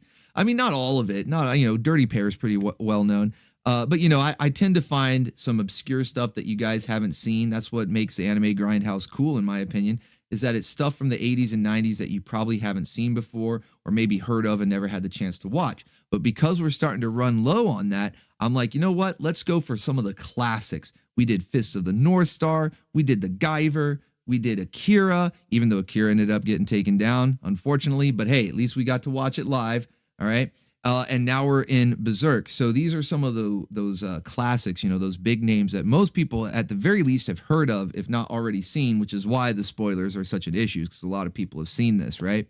But yeah, you know, we're doing a lot of the classics, and this one is one of the biggest ones, in my opinion, because it's the best. All right. That's why I'm going to be a little biased here, and it's the best. It's the best story that has come out of Japan, whether in book or anime form, in my opinion. So yeah, we might have to do like an after party where we do a stream after the stream where we can just discuss it. I might even do a call-in. What do you guys think about that? What if I did a stream after Berserk? Maybe, I don't know if I would do it like right after, because that would be pretty late at night. It'll be like 2 a.m. Eastern time or something. But like the next day, you know, maybe Sunday afternoon, we do a call-in stream. So it's like an after party live stream where you guys can call in and discuss your thoughts on Berserk. You can, you know, talk spoilers because we'll be done with it. You know, anything like that. What do you guys think? What do you guys think? Should we do a call in after party to discuss Berserk? Maybe I'll ask you again next week, because right now you might be going, oh, I don't know, you know, especially with how slow the last volume was. But once you see this one, you'll probably go, yeah, we're going to need to decompress. We're going to need debriefing from this. Okay, we need to decompress. So yeah, I'll ask you again next week. But yeah, one's up. Put ones up if you want to do a call in. 2 if it's not for you. One's up if you feel like doing a call in show. 2 if it's not for you. And we'll discuss Berserk. We'll do like an after party. I might end up doing it right after the stream, even though it'll be late at night, just because I know how crazy it's gonna get. And those of you that also know, don't say, don't spoil anything, but those of you that also know how crazy it's gonna get might also recommend the immediate after party. I'm seeing a lot of ones though. Seeing a lot of ones. Daryl Walick says 2, not for you. That's okay. That's all right. It's not, call-ins aren't for everybody. But that's why it's going to be like at a random time. It's not going to take the place of channel surfing or Sterner stuff or anything like that.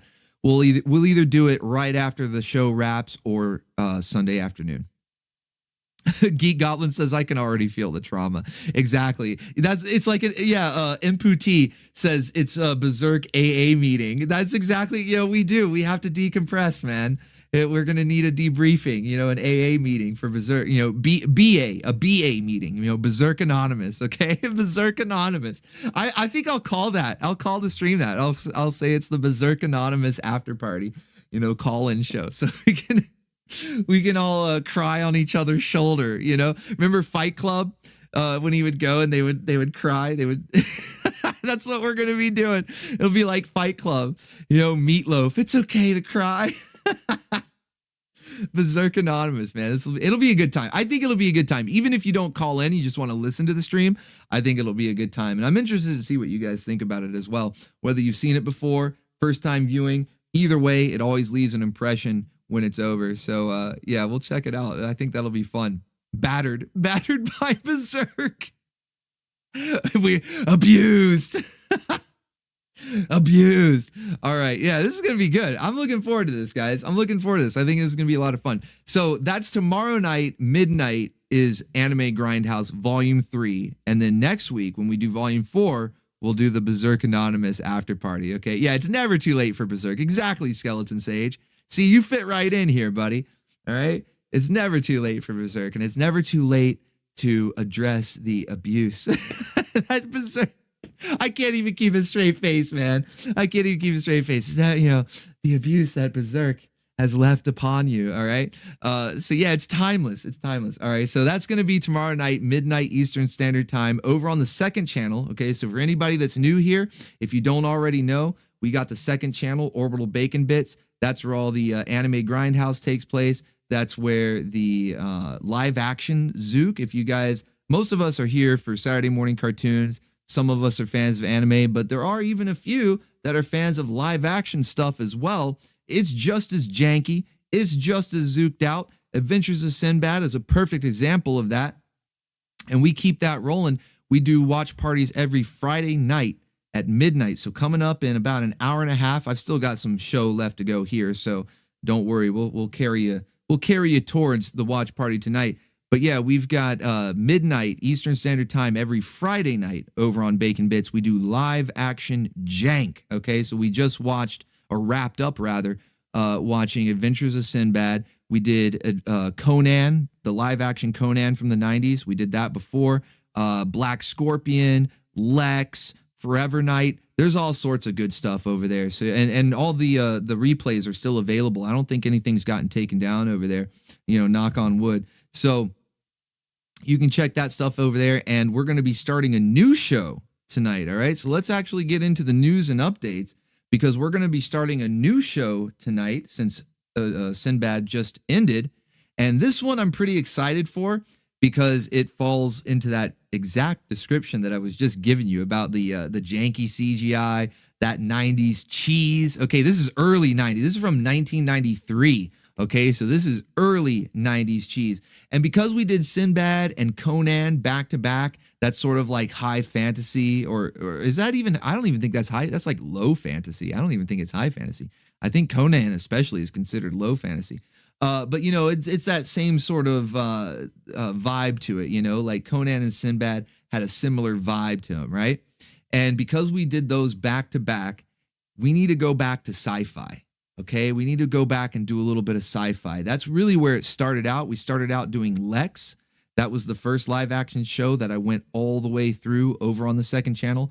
it has like 4 seasons. It took a while for us to get through it, but I enjoyed every single minute. Lex is a great show.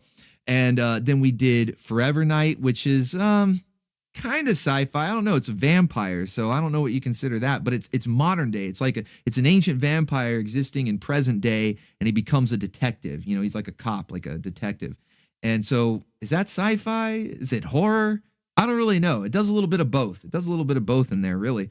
So I think it's time to go back to sci-fi. So are you guys ready for this? Now, like I said, this is a short series, not even one full season. It was more like a pilot season, so it's not a lot of episodes.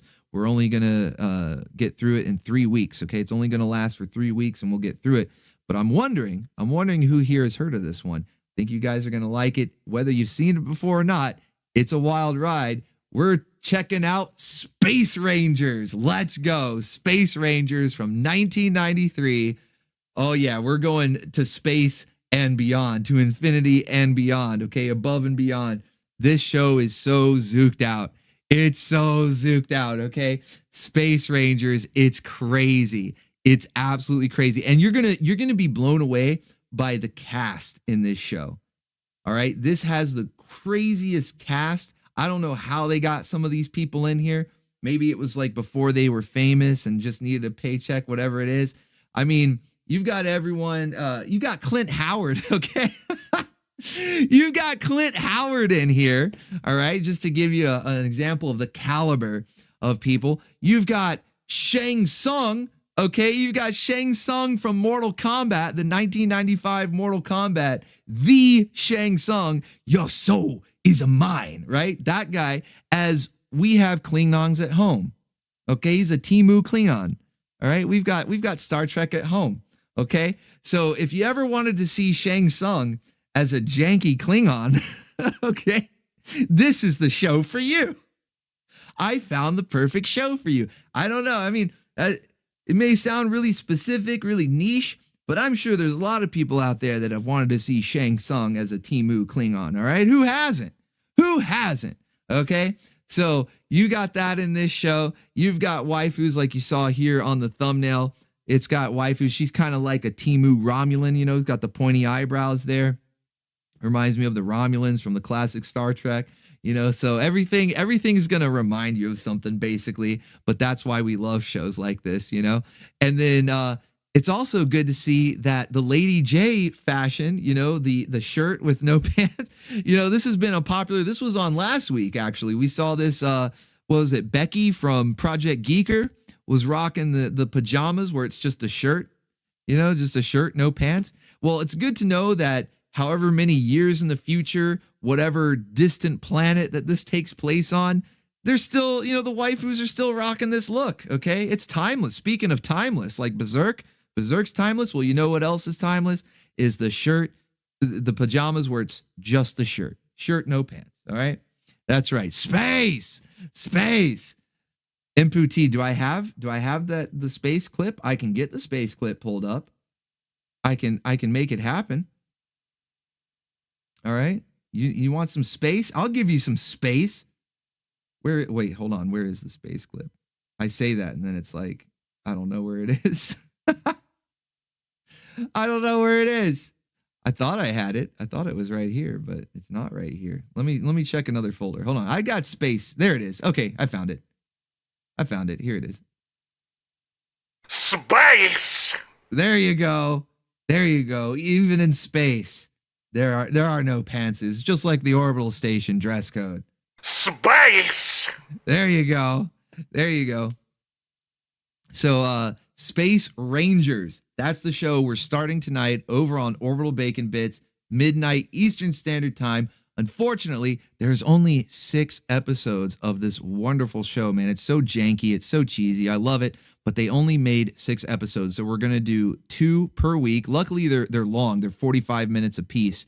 So each volume will be just like the ones of Sinbad and Conan and all the shows that we did before, where it's about an hour and a half, give or take.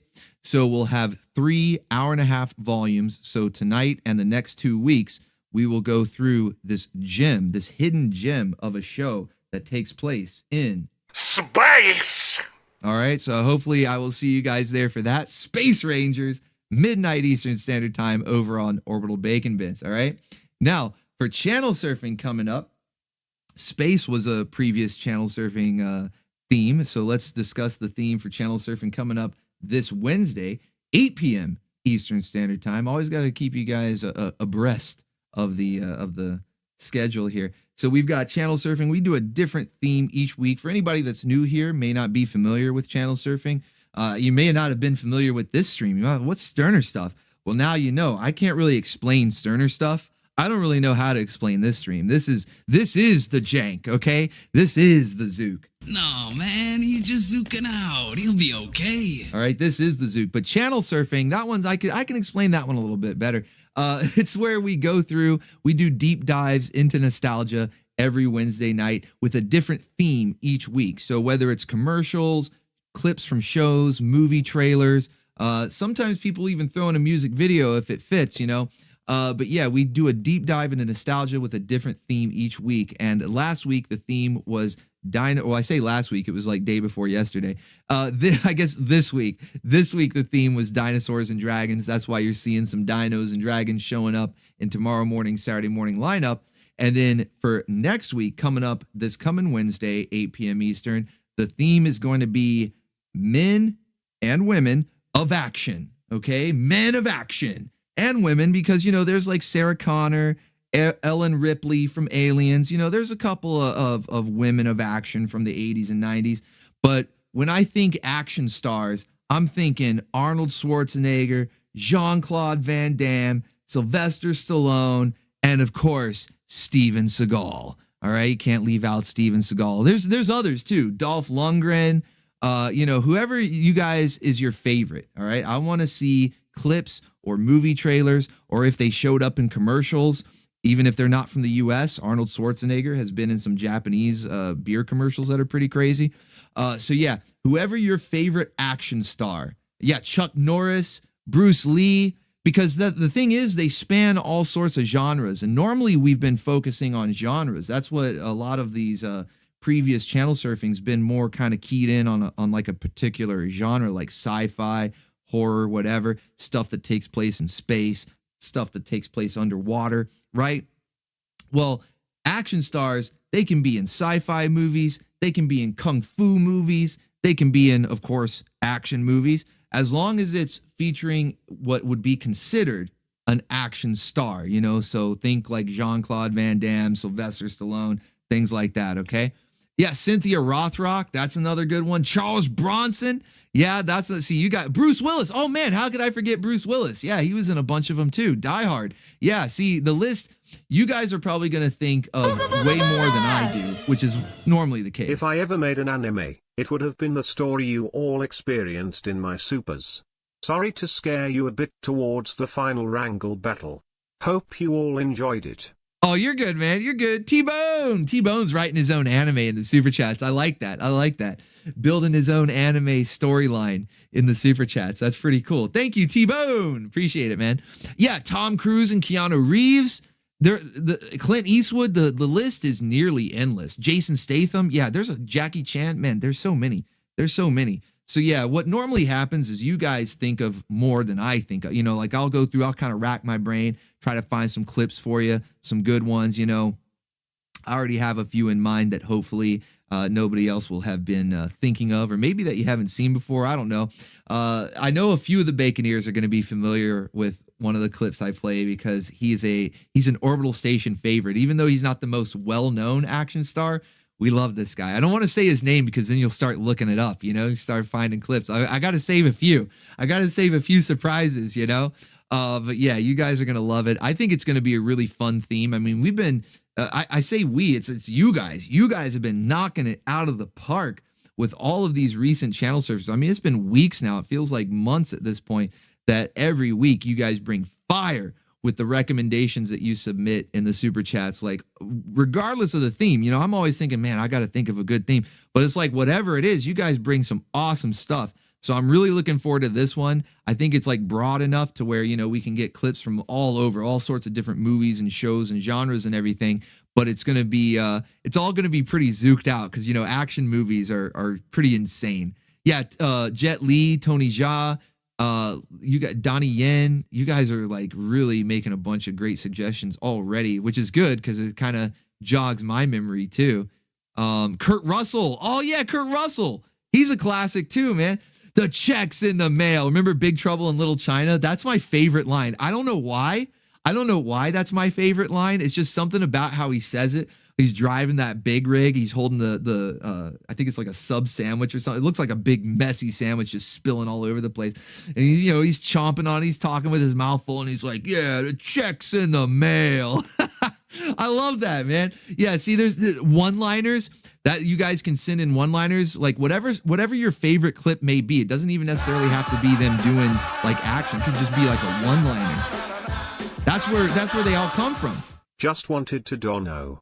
Wooga booga. Tomer, thank you so much, man. I don't know why I said Tomer. It's because you said wooga booga. You said wooga booga, so I said Tomer. It's just one Tomer. Thank you, Tomer. Appreciate the support, man. Wooga booga. I'm zooking out already. I'm thinking about all these like one-liners and stuff. Yeah, it's gonna be a lot of fun. Brian Bosworth, the Boz. That's one of the movies. I actually showed Stone Cold the movie, the best movie that he's in. I showed that in a watch party. I might have to bring some clips of that to the channel surfing for my batch that I show you guys before we get into the meat of the show when you guys send in your stuff. But yeah, it's gonna be fun. All right, guys. So men and women, because if you want to count Sarah Connor from Terminator, Ellen Ripley from Aliens. That might be it. Well, no, somebody said Jamie Lee Curtis. I guess, yeah, because True Lies, Halloween, even though those are horror movies, I mean, there's action in them. But I don't want you guys to feel like they're off limits, if that's your favorite. Like if you want, oh man, I want to show this scene from Terminator, but it's not a man, like that's fine. But most of them, especially the best one-liners, it come from the dudes, all right? The effing dudes. So, yeah, it's going to be fun. I don't know. I'm trying not to say too much because I feel like I'm going to give some things away and spoil the surprise. So, yeah, can't wait to see what you guys come up with. That'll be 8 p.m. Wednesday, Eastern Standard Time. Men and women of action, stand by for action.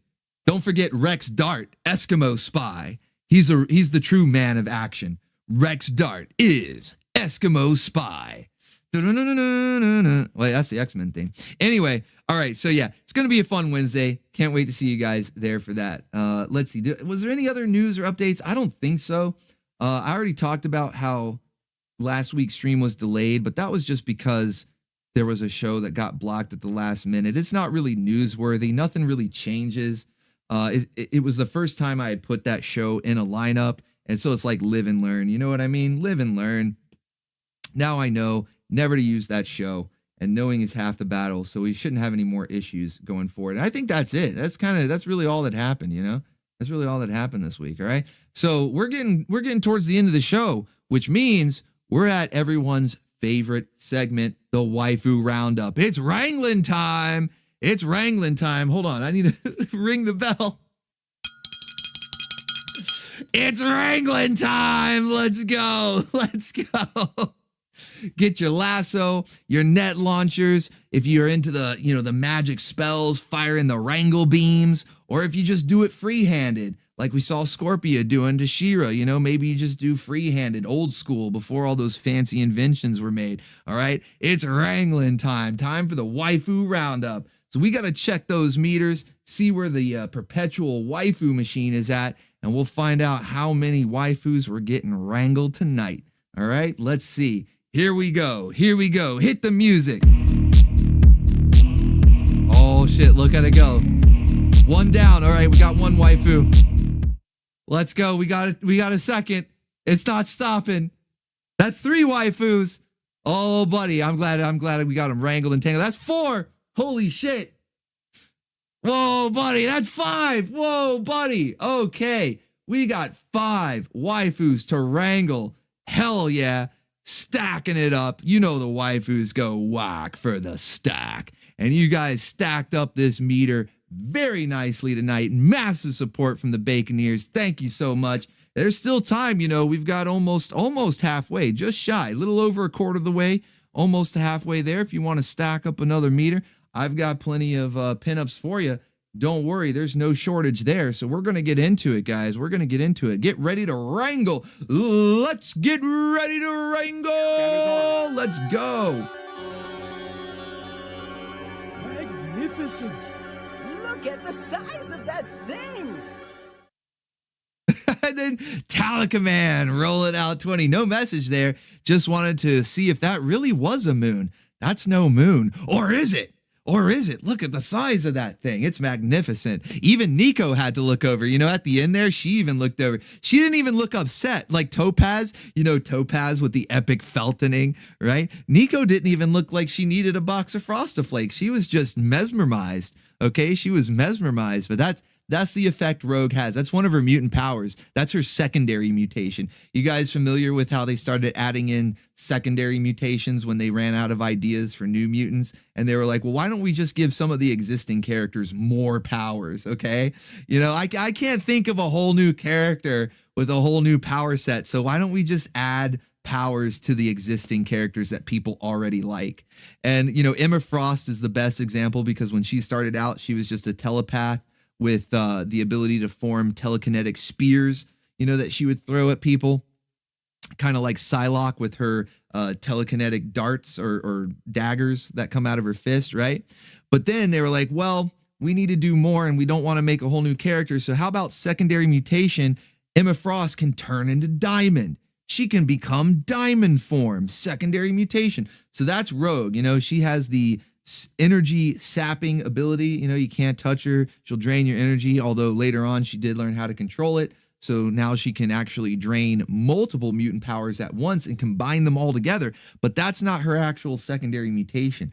Her true secondary ability, her second power, that's the most powerful. This puts her up to Omega level, okay, is that cake. All right, it's the cake. That's what sends her into Omega level stratosphere. All right, Rogue is not one to be messed with. Yeah, they nerfed her in 97. We don't talk about X-Men 97 here, okay? It's 97 in name only because it was made recently. It's woke as hell.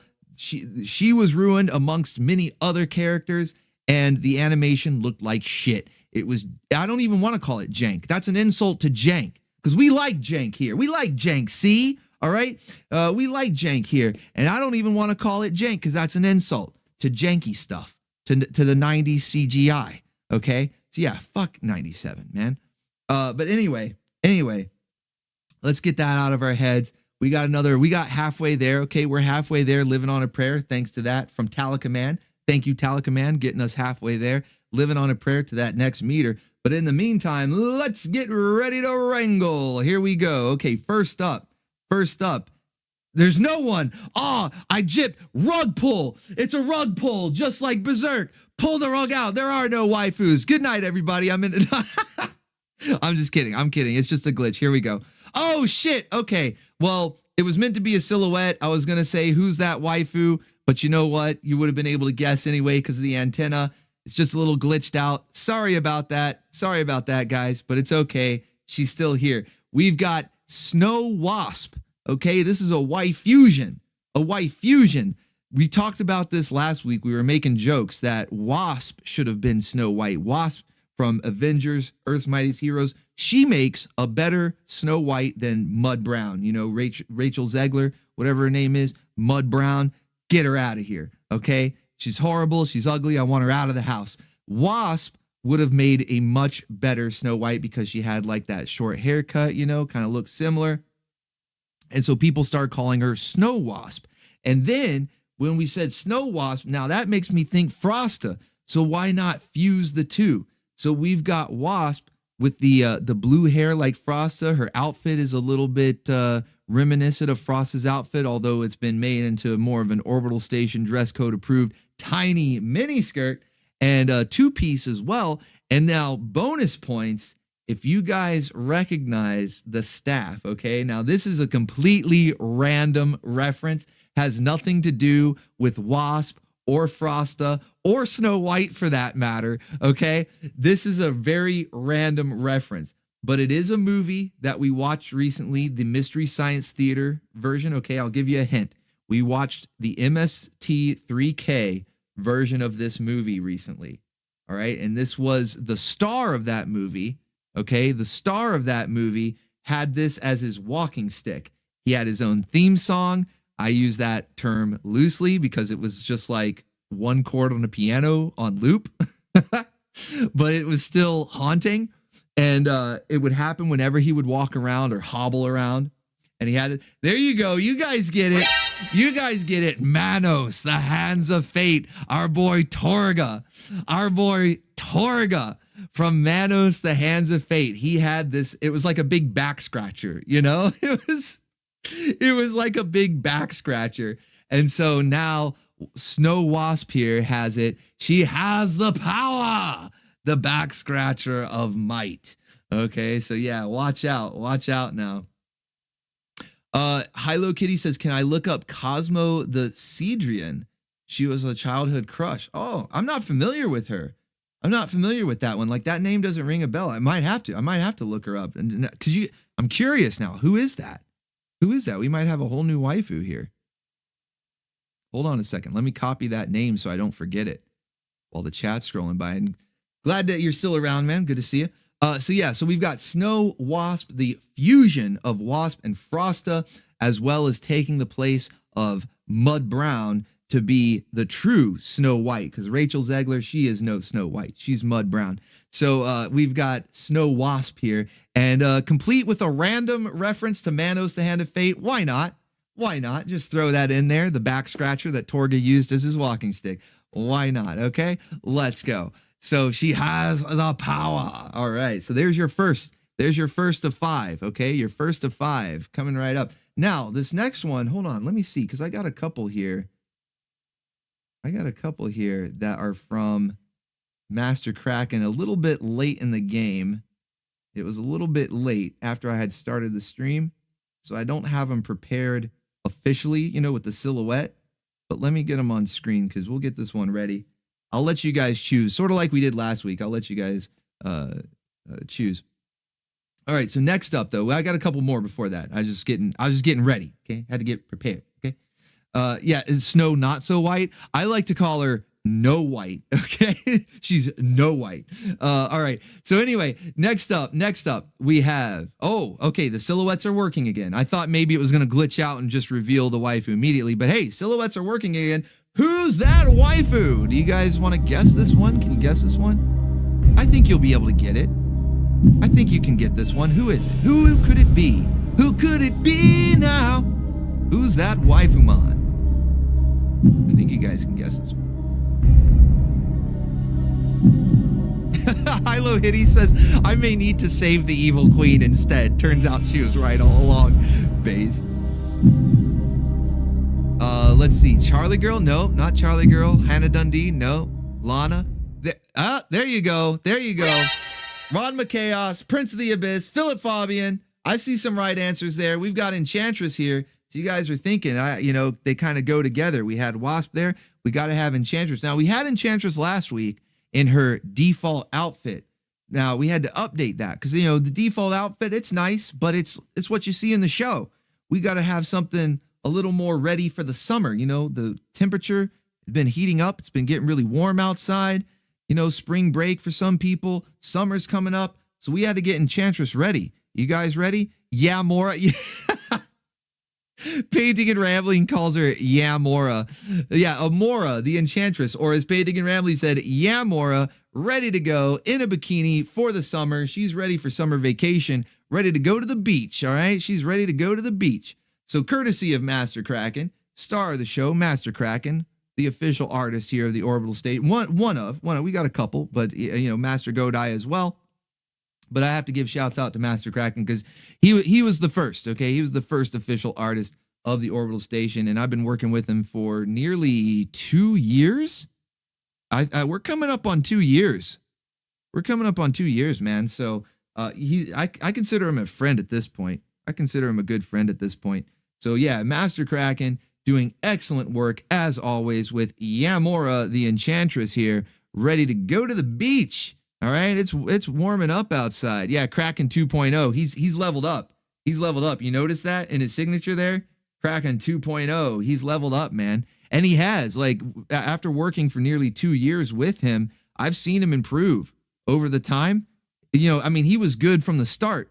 He was great from the start, but now he's like really great. You know, he just keeps getting better and better, which is awesome. I respect people that are constantly improving their craft, you know, whatever talent you may have, even if it's sort of like a natural talent, you were just born with it, right? You should always try to hone your skill, you know, master your craft. And Master Krakken, he's definitely doing that. And I respect that. I appreciate that. And I respect that. So yeah, we've got Enchantress here, Yamura, ready for the beach. Oh, look, Maestro Megatron saying it's over, Prime. It's not over. It's not over till I say it's over, Megatron. Till the waifu sings. We've got more waifus to wrangle. Let's go. Let's go. All right, so next up, we're only 2. We got 3 more to go, okay? That's only 2 down so far. We got 3 more to go, and we're halfway through that next meter. Halfway there, living on a prayer if you want to fill up the rest of that meter and get another waifu to wrangle. All right, this next one I think is going to be pretty easy. I don't even know if you guys need to guess this one. This one's pretty easy. Do I even need to play the song? You already know who this is. This silhouette really gives it away. I'm going to wait and see who says it, but I think you guys know. Yeah. See, I didn't even need to play the music. You guys know who it is. It's Cammy. The pan-up queen, okay? 5 pan-ups in one show, all on Cammy. There were like 6 or 7 pan-ups total when you throw Celia in the mix. But Cammy got her own 5 pan-ups rather, in one. 5 pin-ups would be a bit excessive. But yeah, pan-ups in one episode of Street Fighter. So of course, we had to get her ready for the beach too. In fact, I don't know if it was in that same episode. You know, I was a little distracted. I didn't catch all the dialogue, right? But there is an episode of Street Fighter of the cartoon where she mentions to Guile about having an itsy bitsy teeny weeny yellow polka dot bikini. I don't know if it's yellow polka dot, but all the other things were correct, okay? But we never get to see it. Obviously, you know, it's a Saturday morning cartoon. They're not going to go that far as they go with some of these, they don't go that far. Confession, I am oftentimes so zooked, I could not guess a waifu if I tried on Friday. Kudos to those that guess. Thank you, Alchemy, man. Appreciate that. Maybe you need to cut back on the zook then, all right? Take it easy, buddy. No, I appreciate it, man. Thank you so much. So yeah, we've got Cammy here wearing that tiny bikini that she mentioned to Guile. You know, it had to be revealed. It had to be realized, all right? It couldn't just exist as a piece of throwaway dialogue in one of the episodes of the Street Fighter cartoon. We had to bring it into reality. And so Master Krakken 2.0, all right, he leveled up 2.0, has brought it to life. And I like how she's sort of rocking these weird suspenders. I don't know if you guys can see that. At first I thought she was wearing headphones or something, you know, like an old school Walkman, you know, or a Discman, I guess. If it was in the 90s, it might have been a Discman. But then I noticed that it's actually holding up the bottoms there. Holding up the bottoms there. She got suspenders. Never seen that before. Suspenders on a bikini. What a concept. What a concept. All right. So yeah, really cool stuff though. Excellent work as always for Master Krakken. And like I said, can't just leave this as a piece of throwaway dialogue from one of the episodes. We got to bring it into reality. So here we have Cammy in her tiny bikini that she told Guile, you'll never get to see. But you know what? The bacon ears, we do. All right, we do. Let's go. Somebody get her wrangled. Get her in your stable. Does anybody have Cammy in their stable?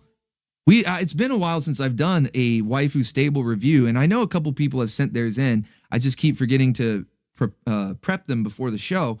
So we'll get back into that. But you guys can still be sending in your waifu stables if you've updated it. Maybe if you've already sent one in and you've updated it since that time. Send it in again. Or maybe you've got a subsection of the stable like that. I've gotten a couple of those where people have like their main stable, but then they're like, well, these are all from a particular genre, or, you know, there's like some sort of trend or theme or whatever to that lineup. So send me that. Send me whatever your stable lineup is. We'll start doing those reviews again.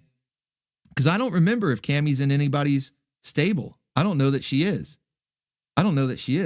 So yeah, we've got Cammy here, rocking that tiny bikini she mentioned to Guile. He'll never get to see it, but we do. Let's go. Hey, what's up, Tarman85? Let's go. Are you the Tarman that does the Cobra streams? If so, I think I've seen some of your channel before. You appreciate a good waifu too. Let's go. Blade 2.0 is in here as well. What's going on, Blade 2.0? Make sure you get a hat for your hat, buddy. Tossing your lasso, get her in your stable. Get her in your stable, buddy. Let's go. Okay, no, you're not that Tar Man. Okay, my bad, my bad. There's another Tar Man. He does King Cobra streams, and I was thinking, I know he appreciates waifus too, so I didn't know if that was you. All right, so next up, that was waifu number 3. We got 2 more to go. All right, 2 more to go. And remember, the meter's halfway there, living on a prayer. Let's see if we can fill the rest of that meter and get another waifu unlocked. But in the meantime, we got 2 more to go. Now, this one, you might be able to guess by the silhouette. I think, because you guys are good. You guys are good. I think you're going to be able to guess this by the silhouette. But will you be able to guess the outfit? Because the outfit is very relevant to this entire week's theme. You know, channel surfing, it was the theme. And now it's sort of taken over the Saturday morning lineup tomorrow with the dinosaurs and the cave women and all that. So who do you think this is, and what do you think she's dressed as? You know, who do you think? What do you think, guys? What do you think? What do you think? Who could it be? Just a loyal Baconeer Tar? Oh, good to have you, Tarman. Thank you. Glad to have you here. All right, Sakura, Sliced Ice, Jubilee. There you go. Jubilee of the Jungle. Jubilee of the Jungle. So there was an episode of X-Men, the 90s X-Men, the good one, the best one, probably not just the best X-Men, the best cartoon ever. And there was an episode where they went to the Savage Land. I think it was a 2-parter. I think it was a 2-part episode where they went to the Savage Land, and Jubilee, I don't know if anything even happened to her regular outfit or if she was just getting into the vibe of the place, but she was going full on like, hey, I'm going to be a cave woman. I'm Jubilee of the Jungle. She got a new outfit on and everything. So we had to, courtesy of Odacat, we had to get that realized as well, okay? We had to get that realized as well. So we've got Jubilee of the Jungle. Now, you know, it might have shrank. You know, Jubilee, she's grown up since then, okay? This was the 90s cartoon, you know. She's grown up a little bit since then. Maybe you're not supposed to put these fur keenies in the wash, whatever animal hide that they're made out of. Don't put them in the wash or line dry only. That's what it probably was. Put them in a dryer. She probably tumble dried the fur keenie and it shrunk up, you know. So you got to line dry those things, okay? You got to line dry. You know, cave women, they didn't have washing machines back then. So tumble dryers and all that is right out. So if you're going to rock the fur keenie cave woman look, make sure no tumble dry, okay? Because it's going to shrink up on you. But I think it's okay, though. It's okay, right? You know, I think we're fine with it, you know. She's still looking good. I think it fits on her perfectly, okay? So we've got Jubilee of the Jungle. Let's go. Savage Land Jubilee. Let's go. She's rocking that fur keenie. All she needs is a pointy stick, and she'll be ready to chase off even the fiercest of dinosaurs. We already know that waifus with the pointy stick, dinosaur kryptonite. So she's ready to chase off even the fiercest of dinos, okay? Even the fiercest ones are no match for Jubilee of the Jungle. Let's go. All right, now this next one, I've got 2 options here, okay? I've got 2 options for the next waifu. Because I was doing the whole dinosaur and dragons thing, this is sort of a dead giveaway. Even though she's not really a dragon, more of a gargoyle, you already know who it is, right? But, you know, close enough. Close enough. She's got the wings, the tail. It looks like a dragon, right? It's close enough. So we can either reveal this one, or do you want another one from Master Krakken that involves the Manos back scratcher of doom? We've got another waifu who's now holding the power. She's actually referencing Masters of the Universe, much like Wasp was. So it's an old school classic Saturday. Well, was this show Saturday morning or did this come on during the week? I don't know, but we've been watching it in OBTV watch parties. Valis has been streaming a bunch of this show. That should really give it away who it is, because he's been streaming this show a bunch.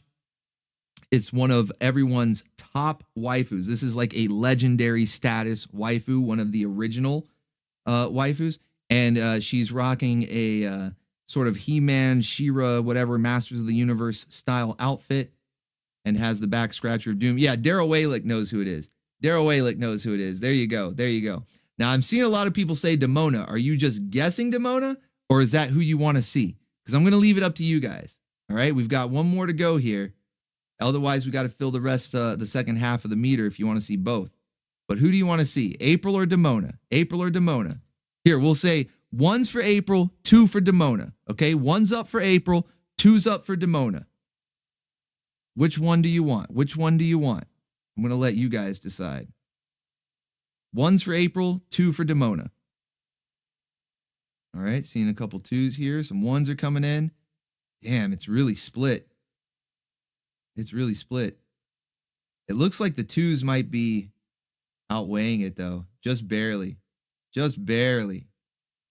Yeah, very divided. Very divided. I mean, these are 2 top waifus. Gargoyles is a classic show back before Disney started going hella gay. And it was a good show. So she's a top waifu. And then, of course, Ninja Turtles. That's like what a lot of people started I finally with. get a few days off, but when I come back, this happens. Oh, great. Shiboxa, you liar. Let's go for both. Oh, let's go. Almost filling it up. Wait, we're in Sliver Country, though. We can't stop here. We're in Sliver Country. Because the chat's so divided. I'm seeing an equal amount of 1's and 2's. Chat is so divided. We need to just knock out that sliver and we'll do both. Who's going to do it? Who's going to take down that sliver? We can't stop here. We can't stop here. This is Sliver Country. These things are huge. Where's my fly swatter? Where's my fly swatter? We can't stop here. This is Sliver Country. We just need to knock out that sliver and we'll get both. So I guess we'll start with Demona. And then if you guys want to knock out that sliver, we'll get April, okay? All right, here we go. We've got Demona, who also did not learn her lesson, okay? She should have learned from Jubilee that these old school outfits, you know, loincloth, furkini, whatever it is. Is not much but. Well, maybe it is much but. It's an impressive arsenal. Maybe it is, Michael Russell. Yes! Yes! There we go, Reverb 154. For the waifus. For the waifus with the 10 big Bison Bucks and Michael Russell's ticket to ride on the BOOGA train, knocking out that sliver. Let's go. Magnificent. Look at the size of that thing. And then Talacommand comes in, just one more, no message. He just wanted to make sure if that was a moon or not. I think it is. Not oftentimes the Baconeers are so divided. We ask the big questions on the Orbital station, face with monocle emoji. I finally get a few days off, but when I come back, this happens. Oh, great. Shiboxa, you liar. This is much but. Yeah. Yes, it is. Yes, it is, Bloodwork. Thank you. Thank you, Alchemy, man. Yeah, I've never seen the Baconeers so divided. I never knew. Demona versus April. We might have to book that for Waifu Mania. If the Baconeers are this divided, we might have to book a match. I'd like to see them get in the squared circle, get in the ring, you know? We might have to book a match between April and Demona. If the Baconeers are this divided, we got to see who the true winner is. That's awesome. All right, so yeah, we more than knocked out the sliver. We're getting into the next meter now, but you guys definitely got it here. So Demona, let's go back to Demona here. She did not learn her lesson from Jubilee and put her outfit in the tumble dryer, okay? These old whatever, like leather, fur, whatever they made, all of their old furkini, battle bikinis, whatever they're called. It was before washing machines and tumble dryers existed. So they didn't take into account the shrinkage, all right? And she didn't learn from Jubilee, so her outfit has shrunk as well. But you know what? I think it still looks very nice on her. I think we'll give her a pass. What do you guys think? Give her a pass? Is it okay?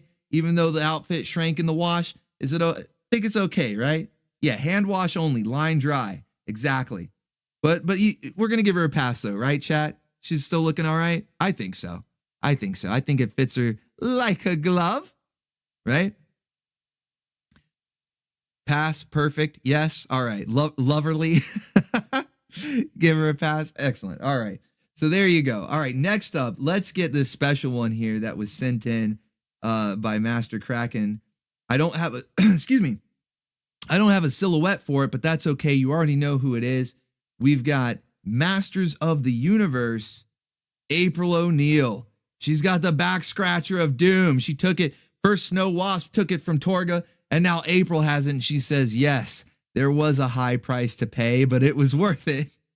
Now I hold the power. Well, what was the price? Well, it might be the bottom half of her outfit. I'm not sure. It kind of looks like the bottom half of her outfit is missing. So maybe that was the price to pay. I guess Kitty is the one who originally stole the staff. See, now we know. Now we got to the bottom of it. Okay, we did indeed get to the bottom of it. The bottom half is missing, but we got to the bottom of it. I believe that Kitty originally stole the staff from Torgo. Okay, he stole the staff, then he gave it to Wasp, and then he traded it to April O'Neil. I guess it was just on loan to Wasp. She didn't really have to give up anything because her costume was still intact. But we've got April O'Neil in a Masters of the Universe inspired, sort of like a Conan, Frank Frazetta, inspired outfit there. She even has the turtle shell brooch. You guys able to see that? The turtle shell brooch there. Yeah. And then rocking the staff, Torgo's staff from the hands of fate, the back scratcher of doom. She has the power. All right. She has the power. Let's go. So these are the waifus that you have wrangled tonight. Thank you so much, guys. Massive support from the Baconeers. Lots of top tier waifus wrangled. I do have one or two more to go if you want to fill the rest of that meter, but you guys have been insanely generous. It's like not quite halfway there. Do I need to update it? Let me see. No, I think it is up to date, so we should be good to go. So yeah, you guys don't even worry about it. You've been incredibly supportive. We'll save the rest for next week, and we'll have some new ones as well. Let's do a quick review. We'll do a quick review, do a rundown, so that way you can get them wrangled, get them in your stable. All right. Cammy, I don't think has been wrangled before, at least officially. I don't know that she's in anybody's stable, so let's make sure. All right, so let's go back. We've got Demona. She put her outfit in the wash, didn't learn her lesson from Jubilee. You know what? This is one lesson that I'm fine if the waifus never learn, okay? This one I'm okay. You don't have to, you know what? You don't have to learn your lesson. You're all right, okay? So we've got Demona here. And then we've got Jubilee of the Jungle, and again, not too good with the laundry, but that's all right. We'll let it slide. Okay. And then of course we had April O'Neil. Wait a second, get Jubilee out of the way, trying to hog the spotlight. Jubilee trying to hog the spotlight there. Then we've got April here, who traded what appears to be the bottom half of her costume for Torgo's staff. I don't know. Was that a fair trade? Maybe. I'm not sure. I don't know. And then let's see who else. We've got Cammy here rocking that tiny bikini that she told Guile about. I don't know if it was last Saturday's episode or maybe I'm thinking of a different one, but I know that she mentions it to Guile, sort of tortures him with it, because Guile's all like, look, Cammy, I can't hang out with you. I'm too busy. I got work to do. I got to go on a mission. I got to take down M. Bison, right? He wants to go get all the Bison Bucks from Shadow Lu. And Cammy's like, well, sucks to be you, nerd, because I had a tiny bikini and I'm going to go rock it here on the Gyat Yacht for the Baconeers. Well, that's a win for us. And Guile sucks to suck. All right, so we've got Cammy here. Then we've got Enchantress also ready, a lot of these go together. We had the Demona and Jubilee, who their outfits shrank. They were wearing old school outfits, furkinis, whatever you want to call them, shrank in the wash. Then you've got Cammy and Amora, the Enchantress, or Yamora, as you guys have started calling her, both rocking the tiny bikinis, ready for summer, okay? And then we've got Wasp dressed as Frosta, like how April was also dressed as a sort of a generic Masters of the Universe. I don't think she's meant to be any specific character, maybe like Sorceress or something, I don't know. But, that sort of Masters of the Universe style. So nice grouping here, nice grouping. So we've got Wasp, who now has the power of the Torga staff. The power of the Torga staff. Let's go. So a very respectable lineup. What do you guys think? Good lineup of waifus tonight? Do some wrangling? Some waifus, maybe some new additions to your stable? Cammy needs a home, okay? And Wasp is kind of new. Like we just started. Well, I say just started. We've already finished the first season, but Avengers Earth's Mightiest Heroes is a newer show to OBTV. And so I don't think that Wasp was in any previous stables. I'm going to fight you in Crossfire, okay? I'm going to get caught up in the Crossfire. You'll get caught up in the Crossfire. I'm going to get caught up in the Crossfire over Wasp, okay? I don't know if I'd go into Crossfire Arena for Cammy, but I'll fight you for Wasp, all right? But yeah, these waifus need a stable. They need a home. I think April is obviously a highly contended waifu, so who knows what stable she's in. I know that I had featured Demona in my stable when I revealed my original stable review, that Demona was in there, so she's already got a home. But yeah, we need Jubilee, Wasp, although I'm going to fight you for Wasp, Cammy, and Enchantress. Enchantress as well. Let's not leave her out, okay? Let's not leave her out. She'll get mad. We've seen what happens, okay? How she gets with Thor when Thor ignores her. Yeah, it's not a pretty picture, okay?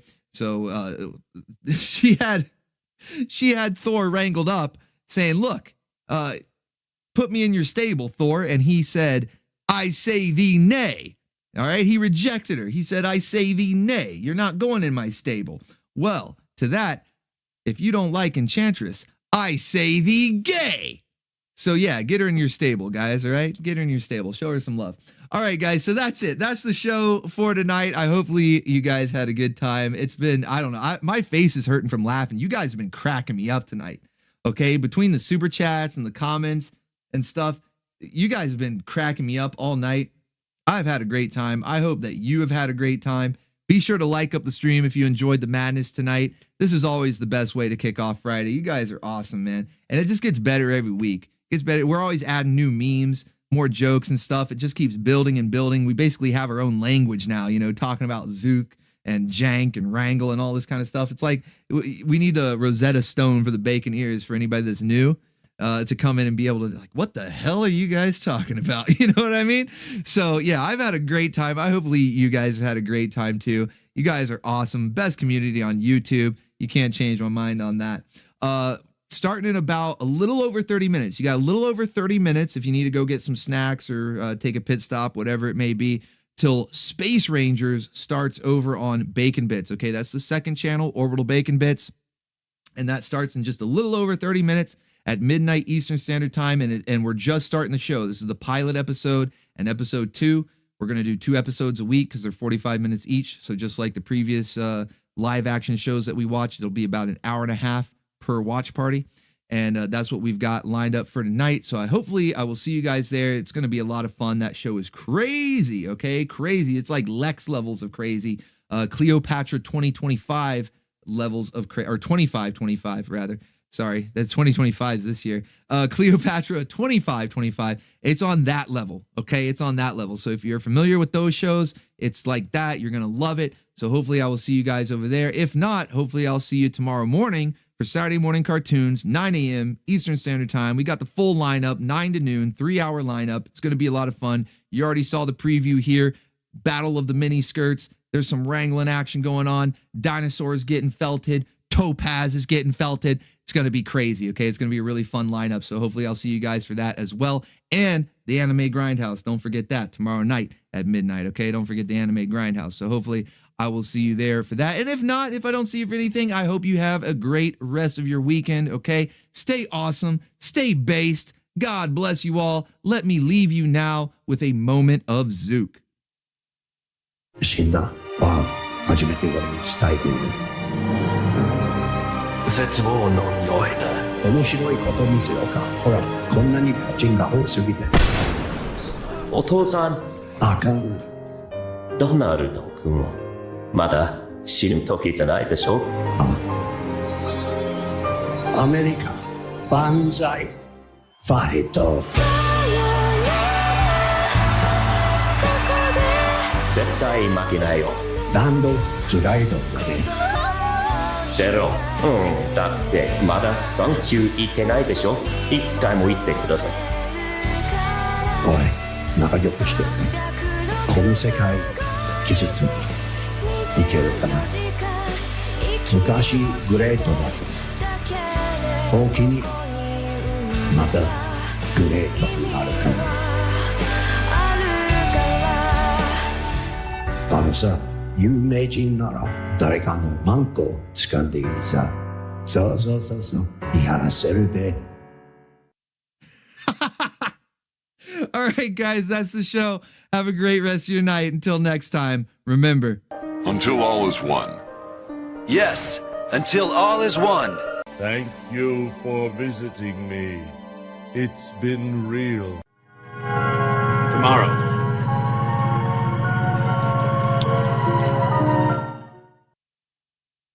Goodbye, ninjas.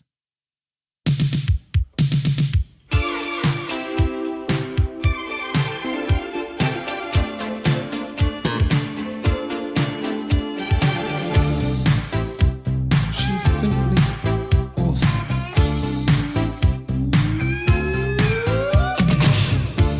She dashed by me in painted on jeans.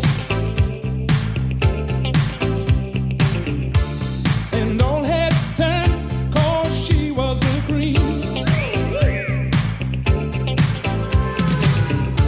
In the blink of an eye, I knew her number and her name. Yeah. She said I was the tiger she wanted to tame. Caribbean queen, now we're sharing the same dream. And our hearts, they beat as one. No more love on the run. I lose my cool when she steps in the room. And I get so excited just from her perfume. Electric eyes that you can't ignore. And passion burns you like never